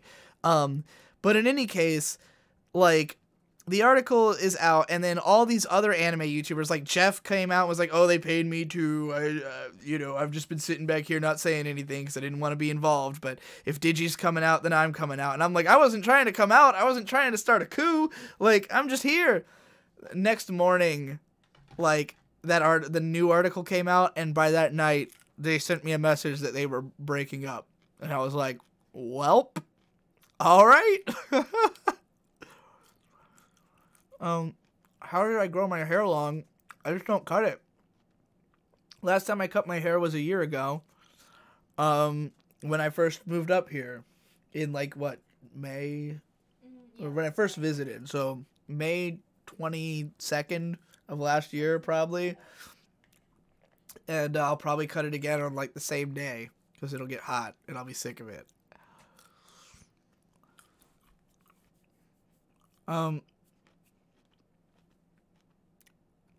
Wada said, if I made a movie, I want to see the Digibro movie. Just set up a camera someplace in your house. Let Devu edit 1 year of footage down to the best 1 hour. Purple filter done. That would be pretty good, actually. But, like, I would want to go through the footage, obviously. Because who knows what's going to be in there.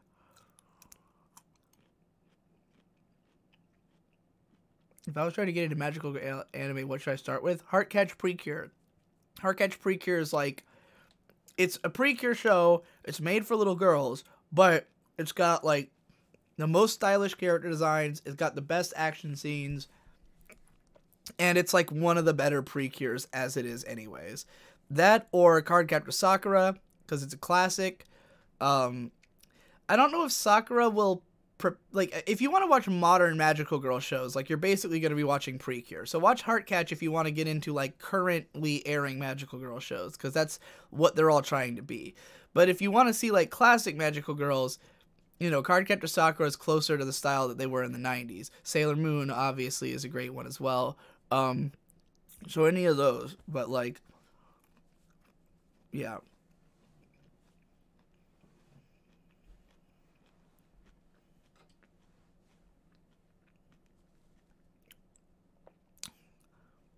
Also, what are your thoughts on specific sects of anime watchers that only watch specific genres of anime? Like the people who are mainly mecha fans or primarily watch magical girl shows. I mean, I totally get that, because I think anime as a whole, like, most people who watch anime only watch anime, and it's because they want this particular style and aesthetic. And, like, obviously, how broad your taste is really just comes down to how broad is your interests. Like, I don't think that someone who only watches magical girl shows is that different from me, because let's say that you like every magical girl show and there's like 150 of them. Meanwhile, I will watch every anime, but there's only 150 I really like, you know? So ultimately we like the same number of shows. This person just happens to be really attached to a particular aesthetic to the point that they will enjoy anything that has it, you know, regardless of other elements of the production that I actually care about. So, yeah. Digi killed flying colors. This explains the blue and purple colors of some of his blogs, because all of the colors are dead. I want purple filter done to be a meme. That'd be funny. Yeah. Yeah, you put purple filter on anything, it'll look better. Like, I wish the world was purple. It's a cooler look for the world. I'm not going to put magenta filters on everything going forward, though I did consider it. But that was really just because, like, the only reason that video has such a magenta filter is that the original footage was so bad. Because it was filmed to be just a random fuck-off vlog. And I filmed, like, I don't know why I ever do this, because sometimes I'm like, oh, this video is not serious, so I'm just going to film it on a shit background. And that was kind of how I approached that one. And then I was like, actually, this is the best vlog I've ever made. And now I need to edit it, you know? So I had to do a lot to it to make it, like, watchable in my eyes.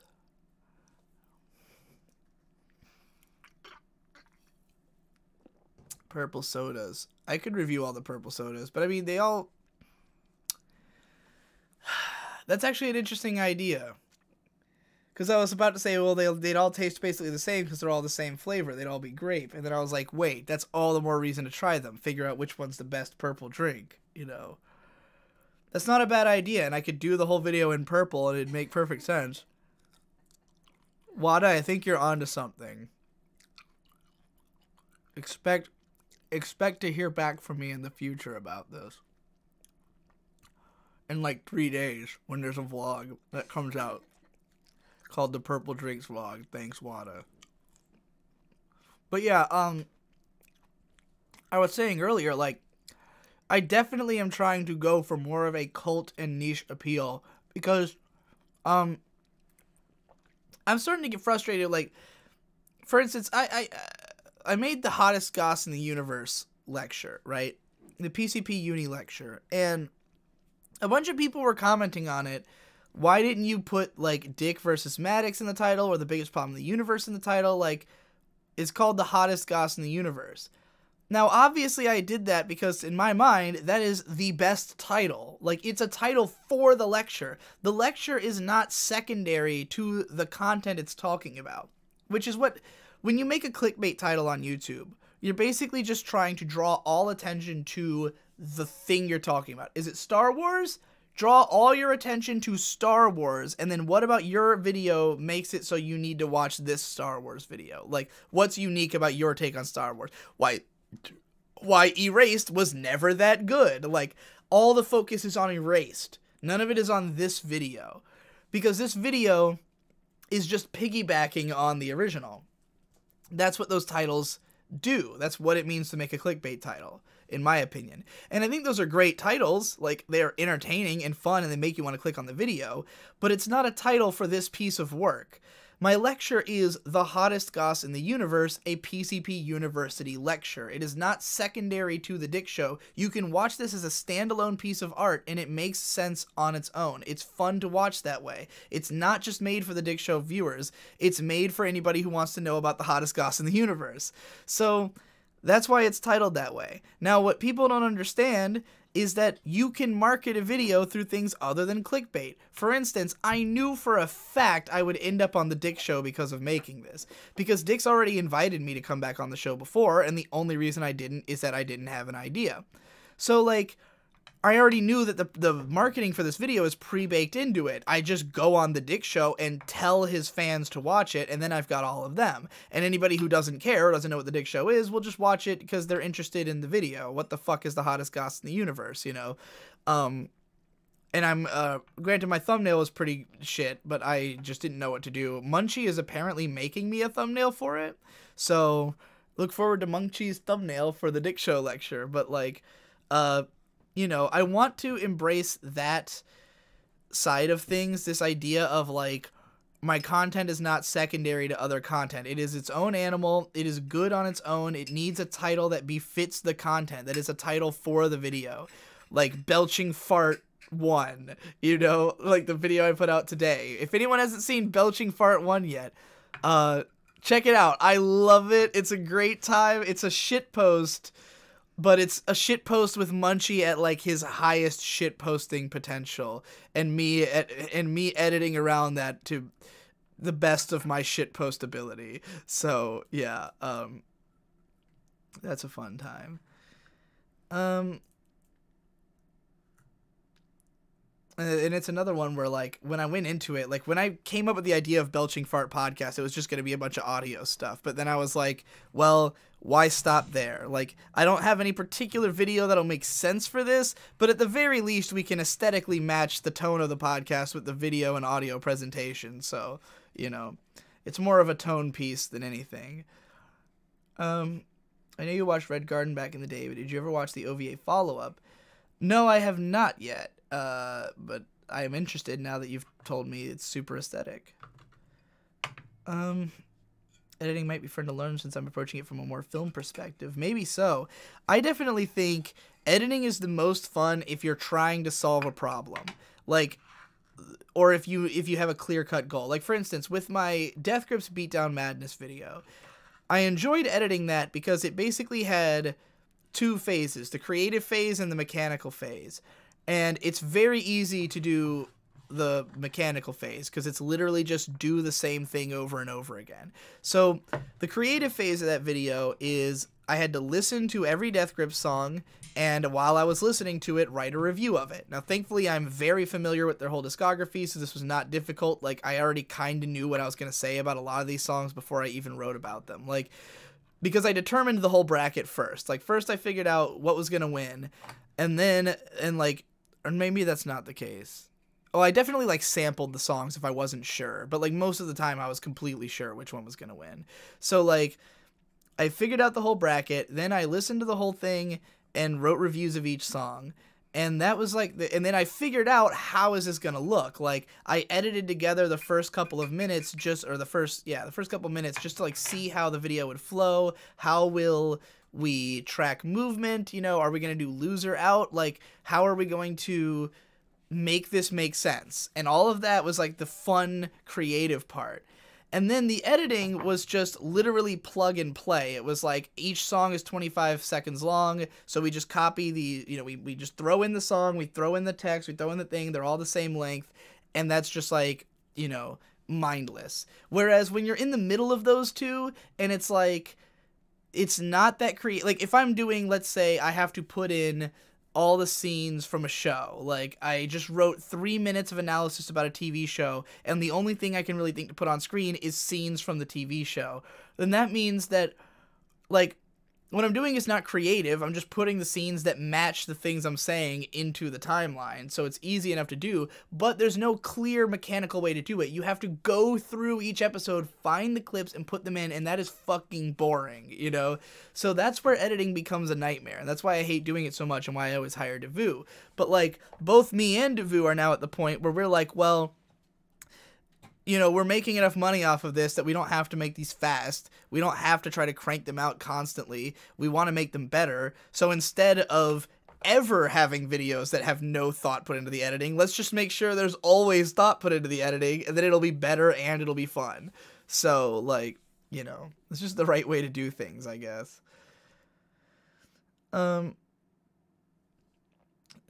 Since you said you love blueberry, I was going to send you some Swedish top-tier blueberry soda, but I think shipping soda over the seas would suck and shake it too much. That might be true. I definitely would like to try anything blueberry, though. Yeah. Can we expect videos with other single colors for different topics in the future? Monogatari, colors announce what will come style. Yeah, I would think that, I mean, everything I make, I'm going to think about what will reflect the tone of it. You know, like, if I want it to be a video that has, like, where a color would convey the tone of that video, then I will do that, you know. I mean, the magenta was more of a way of hiding the shittiness of the initial camera work, and just because I thought it's a video about art, and artists will appreciate if this is, like, more aesthetically interesting than just a guy in his room. So that was sort of the mindset I had about it. But, like, you know, if I think it makes more sense for a video to not be colored, then it won't be. And if it makes more sense for it to be colored, then it will be.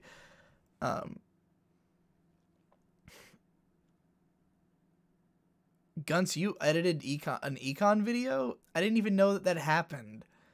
You didn't do the Devilman one, right? Does he have another video that's come out? Is his Yuru camp video or whatever the fuck he's working on? Is he doing a Yuru camp video? I thought it already came out. Oh, that's probably what Gunts edited, and I haven't seen it yet. It must have come out while I was at RadCon, because I was not paying attention to the internet. Also, I don't think I subbed to Econ. I don't think I remembered to actually subscribe to his channel. I should as well. You just handed me this on camera. Oh, was I not supposed to?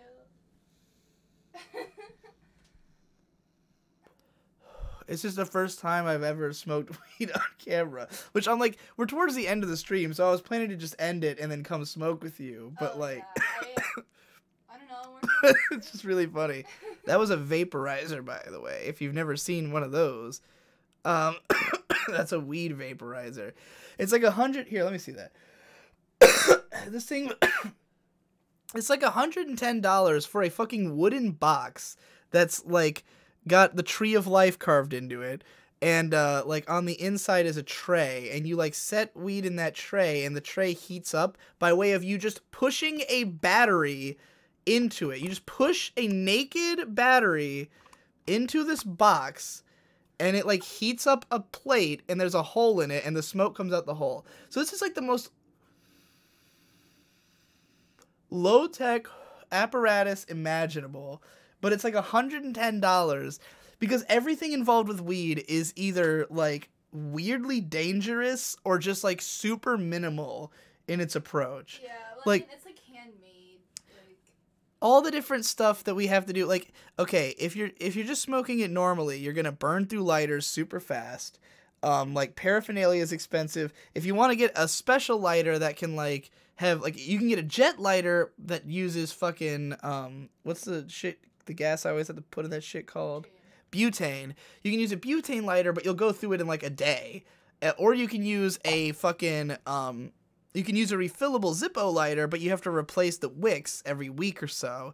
So there's literally no way to, and like with the vaporizer, the batteries have ultra short lifespans, and they're naked batteries that if left unaccounted for can like explode or something.